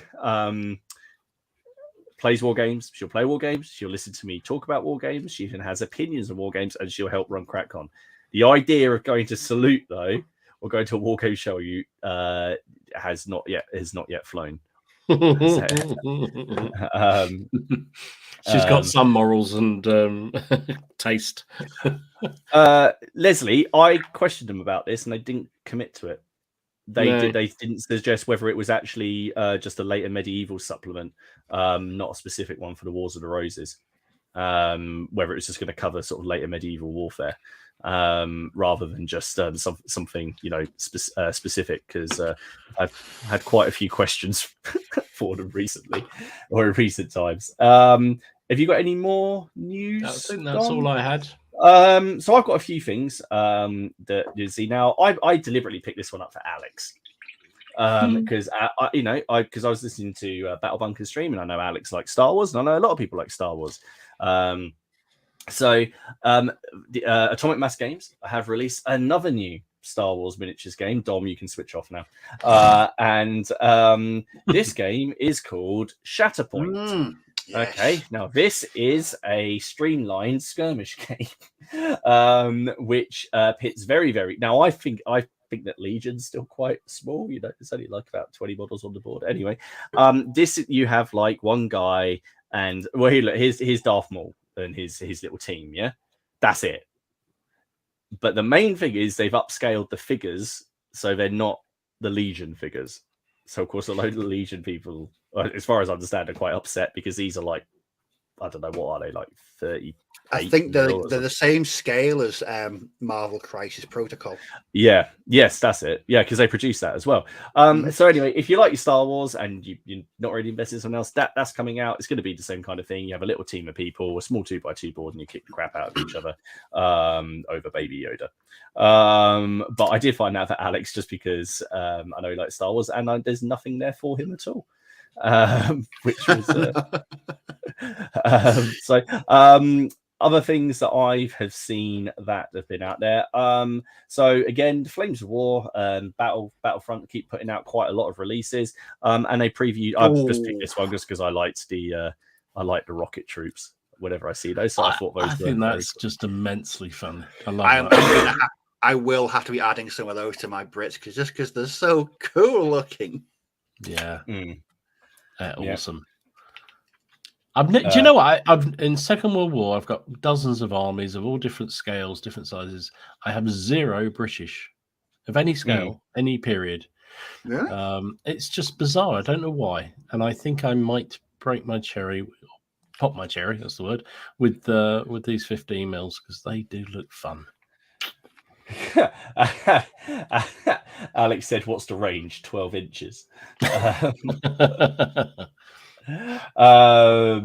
yeah, and then Alex did actually come back and say he does play Legion's Chain of Command. I'm sure you could fit those in somewhere. You have a giant Darth Maul on the board doing something. I know how much you like the prequels and the sequels. Next thing I saw, War Games Atlantic have now put up, of course, the sets that the I had those. These are the ones that you get in 0-200 hours, but you get 40 of them in that set. Which is good. Now, I can't actually tell you how much they are, but of course, if you've seen them on, anyone who's got 0-200 hours or like that, you'll see what they're like. But that's a lot of sentries. I mean, that's the best part of a bolt action army, isn't it? Yeah, do you need that many sentries? I mean, you know. That's okay. Well, to go with it, they've released the SAS and Commando set as well, which you get 30 of, which is still, a massive set. So that is very, very cool. You put up the Princess Elizabeth miniature, so I will put that one up. The next one I had is so I do like to put this up anyway because I quite like Mantic miniatures because they make the Hellboy game, and I quite enjoy that board game. But I know we have some Kings of Wars players in here, and they're releasing some new models, and I thought this just looked quite fun. It was dinosaurs. It was dinosaurs riding a dinosaur with a ballista on the back of the dinosaur. And I was just like, if you're gonna go for it, you might as well. You might as well do it. They've just gone full dino, haven't they? Full dinosaur. Well, yeah, full dinosaur. And then we absolutely. And then the next expansion for the Silver Bayonet, the Carpathians Castle Fia, which is coming out in 2023, has been announced. So I assume the Silver Bayonet must be doing well. Other news, we've got a little announcement to make, haven't we, Dom and Steve? We've so all of the money. Now, actually, before we do this, first of all the people who've been in touch with me about dice, who've gone to order dice, there will be dice. I've just been ill and haven't. I tried ordering some stuff for work and got it wrong. So I'll put up about that in the. We took the mouse away from him. He's too dangerous. Yeah, it's not good. I've got an excessive number of tarpaulins now, though. I mean, it is going to be raining, so but anyway, we for everybody who came to TrackCon or who donated money and the raffle and everything and the t-shirt sales, we've had all of the monies back. And Dom, do you want to do the we raised 500 of Britain's pounds. Don't know what they're worth in every other currency, probably very little, but 500 quid for a cancer charity in memory of our mate Bacchus. So thank you to everybody who contributed, who came to the event, who donated stuff, who did all the good stuff. It was a brilliant event, and 500 quid to cancer charity is a really good thing, I think. So hopefully everybody's happy. Brilliant. Absolutely. So once so that's all going to get donated, and of course once we have the they usually give you a little letter, and we'll post that. I'll post that in the Facebook. Yeah, as you guys. So that means since in the last year, since CrackCon 1, we've done about £1,200-1,300. Yeah, that's true. So it's fantastic, absolutely cracking stuff. Which of course we will try top in 2023, meaning that we're probably only going to have one event in 2023. Yeah, we're only doing one. So we need to. But guys, thank you very much. And again, those people who wanted dice and dice sets, because I know a few of you have messaged me and that they've emailed as well. I will post up about them, and we can get those made. And we may even we'll see how things go. But every now and then we might just do an order for people who want them. So thank you very much. On the note of CrackCons and meetups, following last week, when we said we were thinking of doing what did you some lot do last week? It went absolutely bananas. I leave you alone for a week. We said we talked about the possibility of doing some weekenders or some like period specific events, and we got inundated essentially with messages and ideas, which is fantastic. It was slightly overwhelming, especially because we hadn't told Dom. Well, we told him. It's just it was on the it was after the curry and after a few beers, and yes. So Alex is trying to dob us in. He goes, they had a load of weird shit. I have you remember he's played more burrows and badgers than any one of us. So that's not weird shit. That's just fun shit. Fun shit, weird shit. Absolutely. And there's been lots of people who want to organise like meetups and that. And if you head over to the Facebook group, if you're not a member of the Facebook group, please join the Facebook group. The link is down below.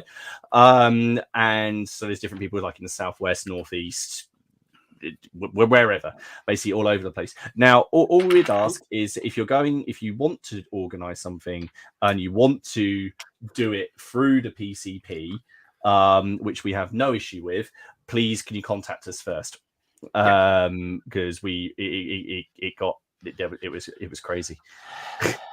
Yeah, absolutely. It certainly was, but it's brilliant. Everyone's doing it, and really pleased that everyone does it. But absolutely, and if we have a view of what's going on, would be nice. Yeah, that's it. Just what's going on with the PCP, just because we had sort of one shop sort of comment saying we're looking forward to it, like, hey. Like, what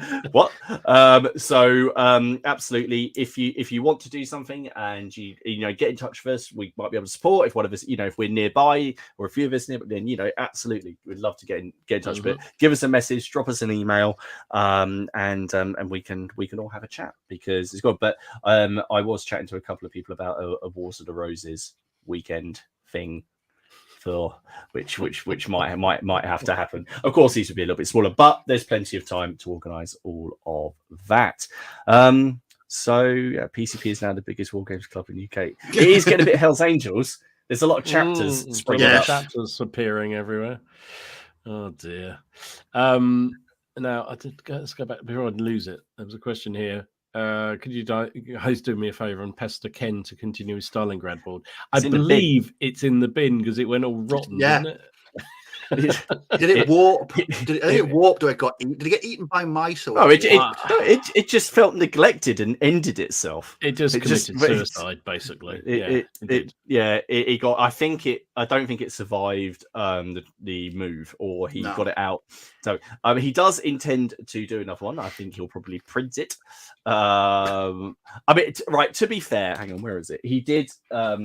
Because I saw the printer, and I did sit there looking at the printer with Ken next to me, looking at the printer like this isn't a spectator sport. To be honest, the smell I didn't find that bad, because this room stinks of varnish and stuff all the time anyway. So. Oh, sorry, yeah, printer. Sorry. Yeah. But he did. Hang on, I'm gonna just make the screen bigger. He did print me. He said if I got any STLs, and do you remember I backed that the Crusader Castle one? Now I can't actually find the STL files for the castle, because I would have just sent him that. But they did do this little free ruin, which anyone would get, and he printed that off for me, and it is very, very nice. It's lovely, in fact. So I'll be painting that up for a random ruin for the Crusades. I've got to get him some STLs before he loses interest in it and moves on to something else. What are you on about? It'll end up being yours. Yeah, true.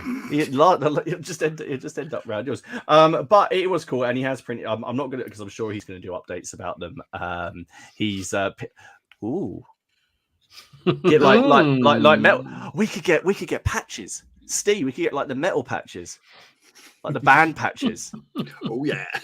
Can we have like veteran stripes? Can we have the PCP logo so indecipherable no one knows what it says? Hang on a minute, Daniel. How dare you? I like cricket. Oi. Ooh. I like cricket as well. I mean, he's not wrong. I mean, if you got beer, cricket's a lot better. Where is it? Oh, I've lost it now. There you go. There you go. Sorry, Daniel. Sorry, mate. That's it. Absolutely. But do you know what? I did actually. He did sit there with like he's gonna. He goes. He got to 99%, and then he was like, "It's gonna raise up in a minute. It's gonna raise up." I was like, "Okay." And I swear to God, we were there for 10 minutes waiting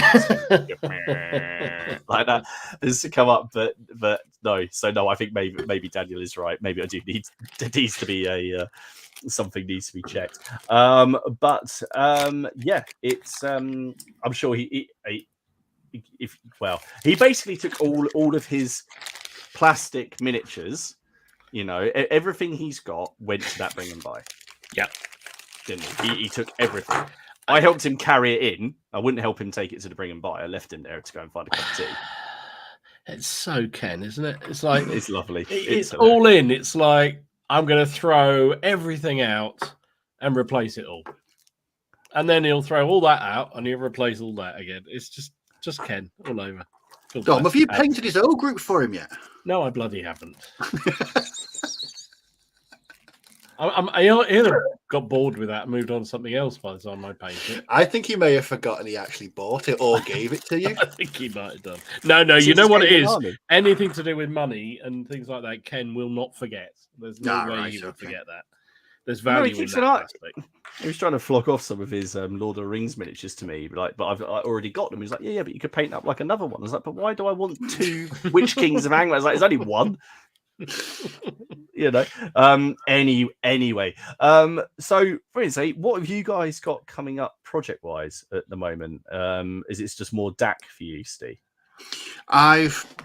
Yes, so I need to convert some because I've said it before, but I don't like prone LMG gunners. They just look a bit crud.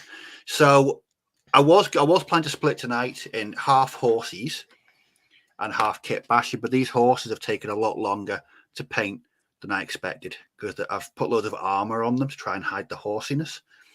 Yeah, and they're just. I'm just washing the metals now, and I'm going to call them done because they've just bored me into submission. But they'll be coming up soon because I'm doing my French for Lion Rampant. In fact, the ones I was painting last week, I've not based them yet, but I did them.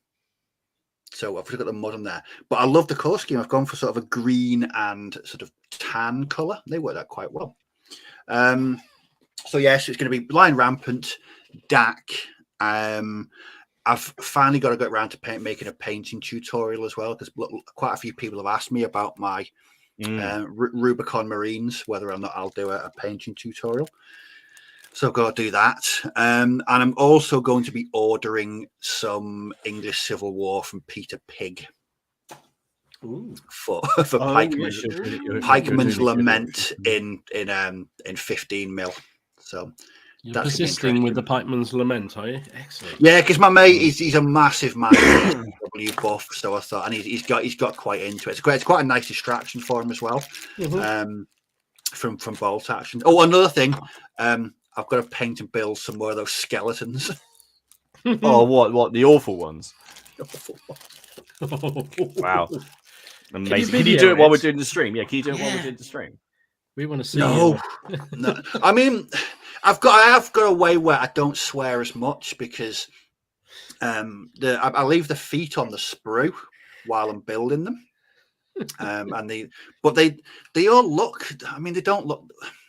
If I was to spend a lot of time and being a bit methodical about it, I'd probably make it a bit better. But they just look a bit shit really.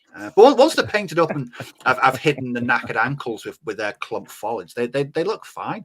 They're easy to paint. I mean, I'll be painting between 6 and 12 in one sitting because all you do is put on some bone and then wash them and then dry brush them and that's it.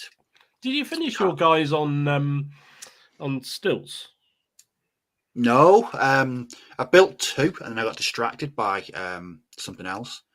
I mean, I've built a bunch of a new Term 28 regiment. I just couldn't get the bases for them. But the good thing about Term 28 is you can just build some fodder and some chaff and some other ones, and then decide what cult they're going to be in. I mean, I've seen these awesome crabs on Amazon. Well, I'm not surprised the drink you drink. So what I'm thinking is I've got some French lancers or dragoons. So I've got to fashion some kind of saddle and then stick these onto the backs of these crabs. Ingenuity. You could get loads of the Renedra sandbags and stick them on the back of the Yeah. crab. So it's got like a little guy. You could even have like a little guy on the back and then a placement. Or you could get back Ken to print you like an elephant howdah. I've got a spare one. I've still got the Victrix one. Can you stick a cannon on the back? Ken could just print you a cannon to stick on the back of the crab. Oh, that'd be fun, wouldn't it? I mean, and obviously it's got Turnip 28. So many good ideas. Dan, they were they're sold by Warlord Games, but they are made by War Games Factory. War Games Factory, and it's a box called Children of the Hydra. So very Jason the Argonauts related. They're pretty old, aren't they? I think they are quite old. They look old. I mean, you get so many. You get about 90 in the box. You get loads of them. But they've got separate feet, and I've ruminated on this for a while, and I can't work out why anyone. That's like putting separate feet on bolt action figures. You wouldn't do it because it's stupid. Says the man who was attempted to get a Rubicon helicopter with how many pieces in it? Oh, it's about is it 299? Jesus. And then you're moaning about a couple of feet. God damn. Oh, that's what I am doing. What I'm ordering tomorrow. I'm ordering a universal carrier because that will be my count as Kubelwagen for my DAC. I want my my DAC captain or Hauptmann. Rather being a Kubelwagen, he's commandeered a universal carrier. So I'm going to paint it up. Wasn't my friend who I do play when I do play Bow Action, he got a universal carrier. Warlord made it up for him. There was a universal carrier, and the Germans stuck like a pack. I don't know which one it was, like a pack on the back of it. Yeah. Yes, an anti-tank. Yeah, that is amazing, and I hate it because I can't have it in my army, and it pisses me off because it's like I like the idea that we're just going to get this to stick an anti-tank gun. Like, God's sake. I just got to Dan asked just a little bit up. I can't find it, but basically he said because Ken 3D printed some wagons for his trains, right? And actually they did look good because what he's done is he has printed them off. They're sturdy, and he's added the obviously the train track wheels to them so they could run on Hornby. I said to him that you could print those off, just scale them a bit, and have a destroyed train for bolt action. It'd be wicked. That would be very, very cool. You obviously just have to get them and hit them with a hammer. But I think would look really, really cool if you could just have it going to stretch the board and just have like big bits of it blown up. I'd like it for my boxer stuff because the relief force, Seymour's relief force to try and get to Peking went along the railway tracks, basically. So I've always fancied having a railway for that. So I might get in touch with Eldridge Models. Eldridge Models. Dom, that film keeps appearing in my film recommendations at the weekend. You got to watch it, mate. I will get around to watching it. I mean, it's not a classic by any means, but it's brilliant. I love it. My train journey home, I was rewatching all of Robin of Sherwood because of bloody Conquest Games. So I watched like 6 episodes. I watched the whole first season on the way back. It's all on YouTube. Some glorious person who probably can't. Go if you like Robin of Sherwood, and if you haven't seen it, go and see it. It's still the best adaptation of Robin Hood that there's been in it with good acting. It's got the creepy music. Is it by Clonard? Is that the one? Robin. They got like a BAFTA for that. Yeah. Did they? Very but music. I rewatched the episode when you see young Ray Winston, he goes, "Oi, pig!" A Norman guard, and then just beats the shit out of him, and then stabs him repeatedly on the floor. And you're like, "This was on at 5 p.m. weren't it? This was on at like dinner time. This is ace." So yeah, fantastic. What about you, Dom? What's next up on the? the channel? Well, I've got the paints back out, so that's a starting point for me. No, I've been there may be a little sidetrack, sort of heading off into the distance of a bit of Saga. So I fancy because the new Saga book's out, the Age of Alexander one or whatever it is. I've mentioned before, I have a thing about the Hellenistic Alexandrian successor kingdoms. It just fascinates me, always has done. And I've got thousands of figures behind me, but they're all based up in multi-bases, so that's no good for Saga, right? So I just had to buy some more, so I did. So I'm working on a Bactrian army, so it's an elephant I just made up tonight, and some Hellenistic cavalry. All done. So yeah, and I've got a load of pikemen painted, ready to paint up next. So I think that's going to be a little swerve off there. Also, because I did promise Graham, well, he threatened to have a game with me. He'll absolutely trounce me because he's very, very good at Saga, and I play it once every couple of years.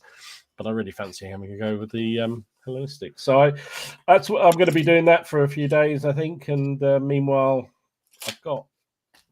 I got inspired during the it's a weird thing to do, but I got inspired during the royal funeral, seeing all the lifeguards and all the blues and royals. So I bought a unit of blues and royals for black powder for Napoleonics, and I've halfway through painting them because I kind of ran out of steam.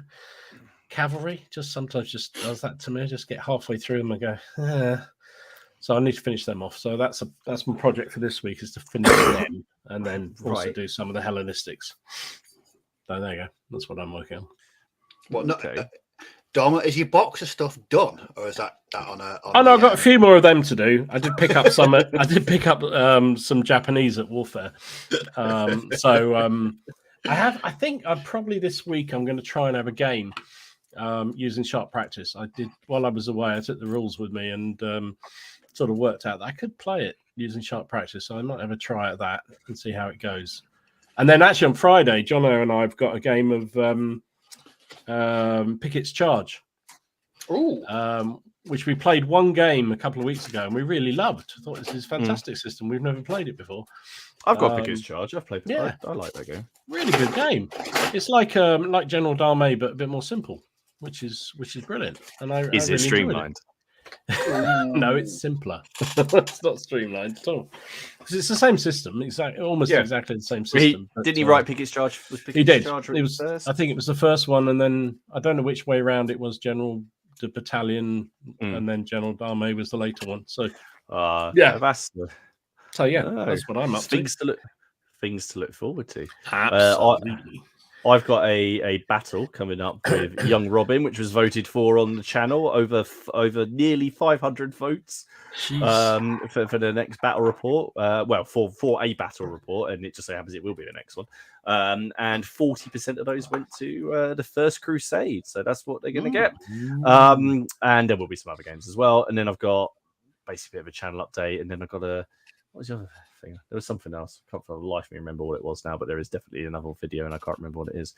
But that's good. Well, I think it's time, chaps, to have a look at the Facebook group now, because, and I'm going to throw him under the bus here, because Ken didn't upload the photos last week. I have gone back and I've basically picked out my favorites for a little while. So I haven't done all of the ones he would have missed out. Please forward your complaints to not the Plastic Crack Podcast, but if you go over to Miniature Wargaming Warriors, Yard, somewhere in Southampton. Yeah. He does actually live in Southampton, does he? He lives in this pokey little place outside, which I didn't realise. It's all very confusing around there. He was like, "Oh, this is like." He goes, "Oh, it's really, this is really flat." It's like, no, it's not. Flat is where I live. where I'm going to throw her under the bus now. Where we had a hire car for 3.5 weeks, right? And Hayley, it was all automatic, so she thought to put it into to park it. She just put it into P. She didn't actually put the handbrake on. So for 3.5 weeks, it hadn't had the handbrake on. But because it's so flat around here, it hasn't gone anywhere. Anyway, so let's have a look at what people have been working on. So now I do love some Gustavus Adolphus, and Andy has done some of his lifeguard. And I chose this picture you put up because it had the casualty as well. Yes, awesome. That is awesome. But I just really like the greys and blues. Yeah, absolutely awesome. Andrew has been working on some Highlanders for his blimey. White. Out, still coughing. Thought I was going to get through the whole thing. Brave man doing Highlanders. That is very brave. Yep. That would destroy me painting those. You are a glorious madman, sir. we salute you.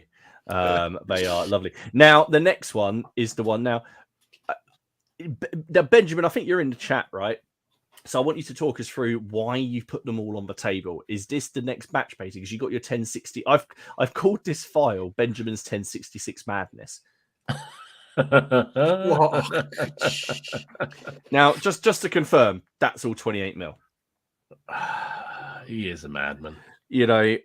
And just well. So is this how you're going to batch paint them, or were you just checking out the forces?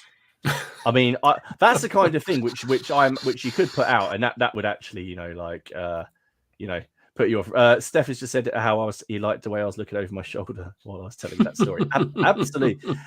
He said he's confirmed. Yes, it is 20 mil. But no, yeah. Did you just sell it? I mean, that's going to look fantastic on the on the table. I mean, that is. See, I think if I did that, that'd scare me a little bit. Yeah, I was going to say, Dom, building all those plastic figures, what does that do to your brain? It just sends it to mush, mate. Even more mush than it is already. I think a lot of them are Victrix as well. Yeah. So if you then add up component parts on that table, you're going to definitely going to need a bigger table. Yeah, this is where he's actually going to recreate Hastings. Yeah, that's just. Oh no, where'd it go? Oh dear, he's lost Floor monster. Floor monster's eating it. Yeah. Oh, it's gone. Oh, wait, he said the guys on the right are all finished except for the banners and basing on a few. The guys on the left are being painted at the moment. Those in white, I'm batch painting at the moment. Bloody hell, mate! Oh my God. What, Benjamin? So they're all being painted, batched in one batch. So all the white ones are all being batched. That's a hell of a batch. I mean, I sometimes do 12 in a batch, but that is, I bow to you with that. Jeez.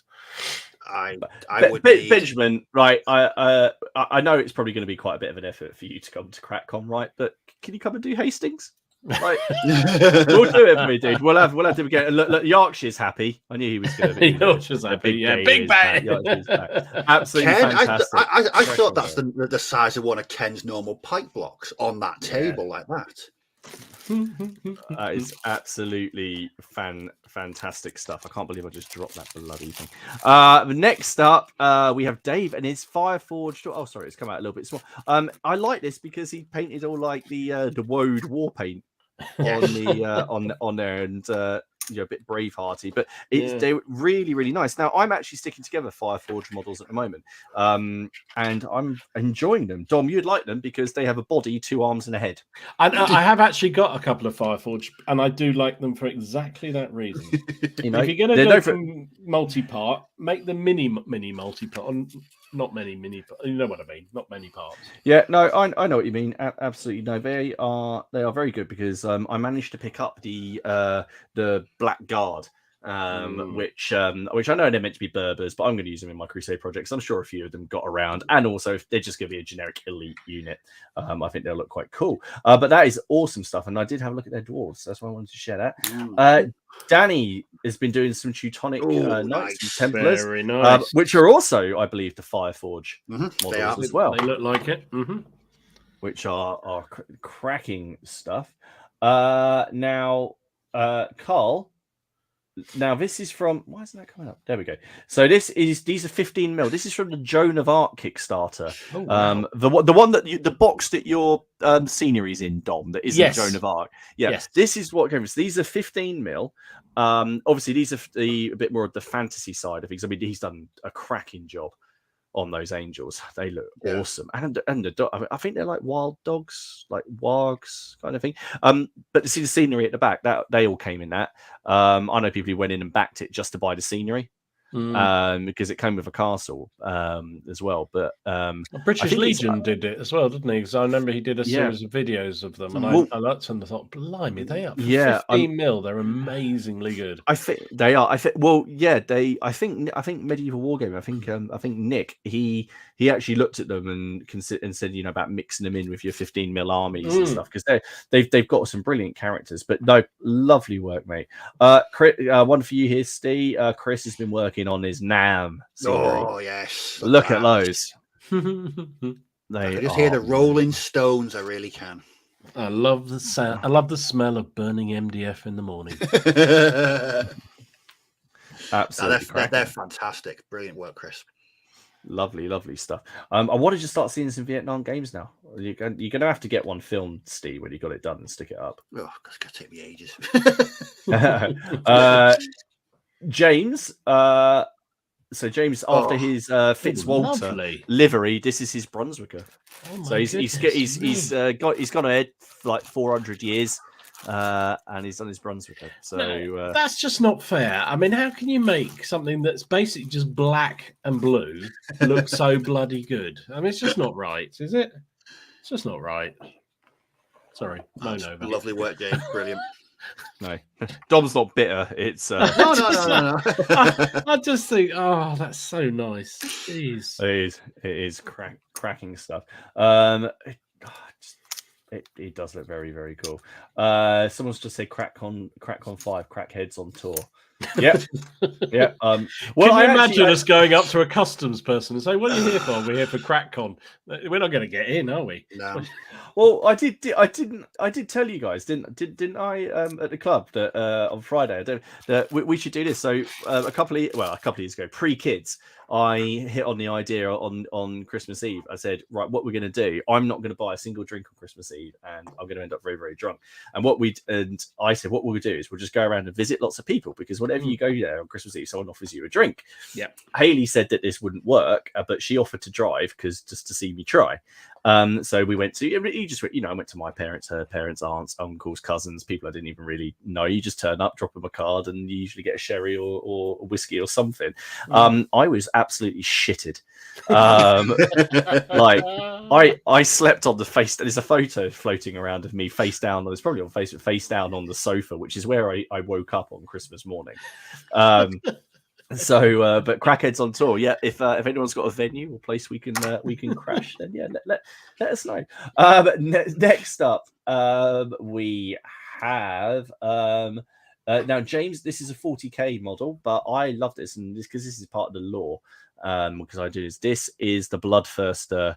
Oh, I can't say his name. Cabanda, I believe is his name. And that model is actually bigger than the other Bloodthirster, but it's all, I love all of the work on the armor, because he's obsessed with, is it bronze figure, corn, something like that. He likes that color, doesn't he? The Steve, help me. Corn, that's it. Corn. Don't ask me. Blood. No idea. Blood and bronze. Blood and skulls and bronze, yes. And he said, but that is lovely work. Fantastic. Very nice centerpiece. Bringing it back down to something, well, still big, but not in that comparison. Jonas has been working on some tanks. Oh, nice. I like that. Very nice. The camo is Char B1 Bish there. Lovely camouflage on that as well. Very, very cool. Martin, not this Martin, another Martin, has finished. Finished. He's been working on his Tewkesbury Lancastrians, which lovely stuff. I can see good old Wenlock in the model. You know, he may have been killed by his own side by the Duke of Somerset, but it's nice to see that someone actually wanted to put him on the board. But that is lovely, of course. Listen, that's not necessarily a bad reputation in War of the Roses. I mean, they were killed for worse things. They were killed by worse things. Well, I don't worry. Somerset rode back up the hill and then battered him over the head with a warhammer for not supporting his attack. And that was that. Don has done some Royal Marines. I think he said he did these for rapid fire. Yeah, the rapid fire. They are fantastic. Are they 20 mil? think so.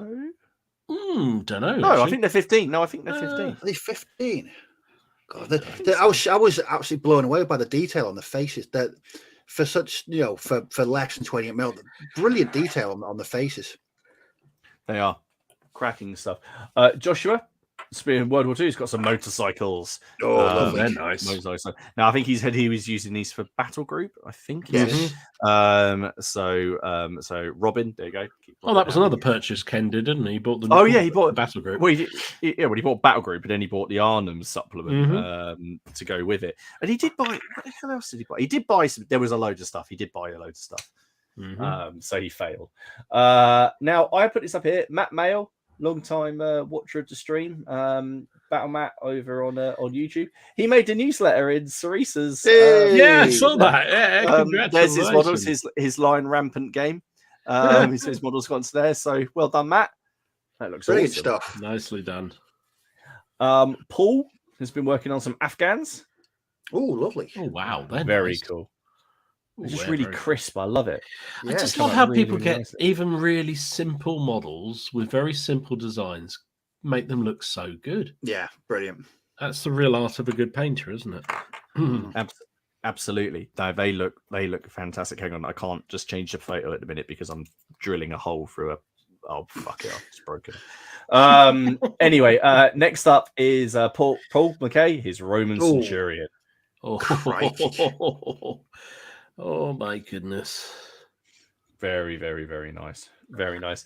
Another Paul. So this is the third Paul of the three Pauls. Paul Richardson, North African game. Oh, of yes. Chain of Very good. Command. I put this up because we like to say we do like to put up pictures of games as well because again, that's mostly why we're all doing it. And that just looked so cool. Next one. If you hold the attention, you can hear the little French drummer inside. Very good. Very good. Next up is Richard. Check out these. Oh, Now, I don't know who the manufacturer is because I don't think those are. those aren't. I haven't seen them on the website because I Oswarm. haven't. No. They're lovely. No, Oswarm, but that is a absolutely amazing job. Fantastic stuff. Just so good. I'm blown away by those. I have no words. I really don't. Absolutely. Donkey next stuff, up, Richard. Sam Mark. He's joined us in Dead Man's Hand. Hey! Look, he's got the beer as well. Yeah, that's it. That's what Leslie said in the comments. He's like, "Is the Desperados obligatory?" It's like, it feels like it should be. Fantastic stuff. So awesome. And then Tim, the friend Tim, is working on his armor. Look at that. Blimey, Tim. Have you got enough there, mate? That's a fair bit of armor going on there, mate. Ooh. I hope you can ever have enough. Wow. Steve, I love this. I was looking at that. More medievals. I'm loving seeing how many medievals You know what? there are. That looks like a painting. That could be a painting. He's he does his videos. Is it Basement 1908? I think is his channel. Oh, Steve, yes, it is. Yes, and he's just suddenly got into this in a big way, and he's going to do medieval version of Infamy. Right. Oh, okay. Which is I've never heard of anybody doing that before. So good on him, really. Interesting. Well, Tony Phillips, Uruk Hai. I loved your work on the armor. Very nice. I really very like nice. Very, very cool. And then because it's him up north, Yorkshire got another boat in there. He's a bit obsessed with boats at the moment. He's definitely got a bit of an obsession at the moment. He really has a problem with his boats. Blimey. Well, the problem is it's not a pike block. I'm confused when he puts them up. I was like, is it a mast or a pike? I don't understand. Guys, thank you very much. Obviously, please carry on posting up in there. He's put up on it. He hopes that's not. Oh, yeah. Sorry. Teddy Pepper. But yeah, guys, continue please putting up photos in the group. We love seeing them. Yeah. Also, check. Look for Steve's post. In fact, we should probably pin it because Steve at the end of the month we'll be doing it's a PCP painting basing clinic you're doing, but you've put up a thing in there basically just saying what part of it does everyone hate. And it's like, wow, You're like the Dear Deirdre of the I know. painting world. It was like a venting session, but I was amazed the amount of people that said they hated basing. I was like, yeah, I know. I was stubborn, but at least you've got some content for your week. Yes. Just go down each question. Go through each question. So guys, go over there, check it out. Next week we are with Dom over on Boots on the Table. And the thing was, originally, I don't know if it still is how is technology affecting our hobby, or is yes, was that it? Yes, that's the one. Yeah, that's the one. Or how it will it affect our hobby moving forward? I think is yeah. And it's not just going to be about bloody 3D printing. And if there's a certain ginger so and so that comes in, we'll mute him. Don't worry. That's it. That absolutely. That being said, I've got a really nice coming up on the channel. I've got a lovely Reconquer 3D printed Norman Casualty, which is going to get based. But yes, anyway, guys, thank you so much for spending your evening with us. We hope you all stay well, and we will catch you all again next week. I need to find the right outro because, with some reason, we still keep on leaving the old ones on there just to confuse us. And there we go, guys. Everyone take care of yourselves, and we'll see you next week. Bye bye. Bye bye.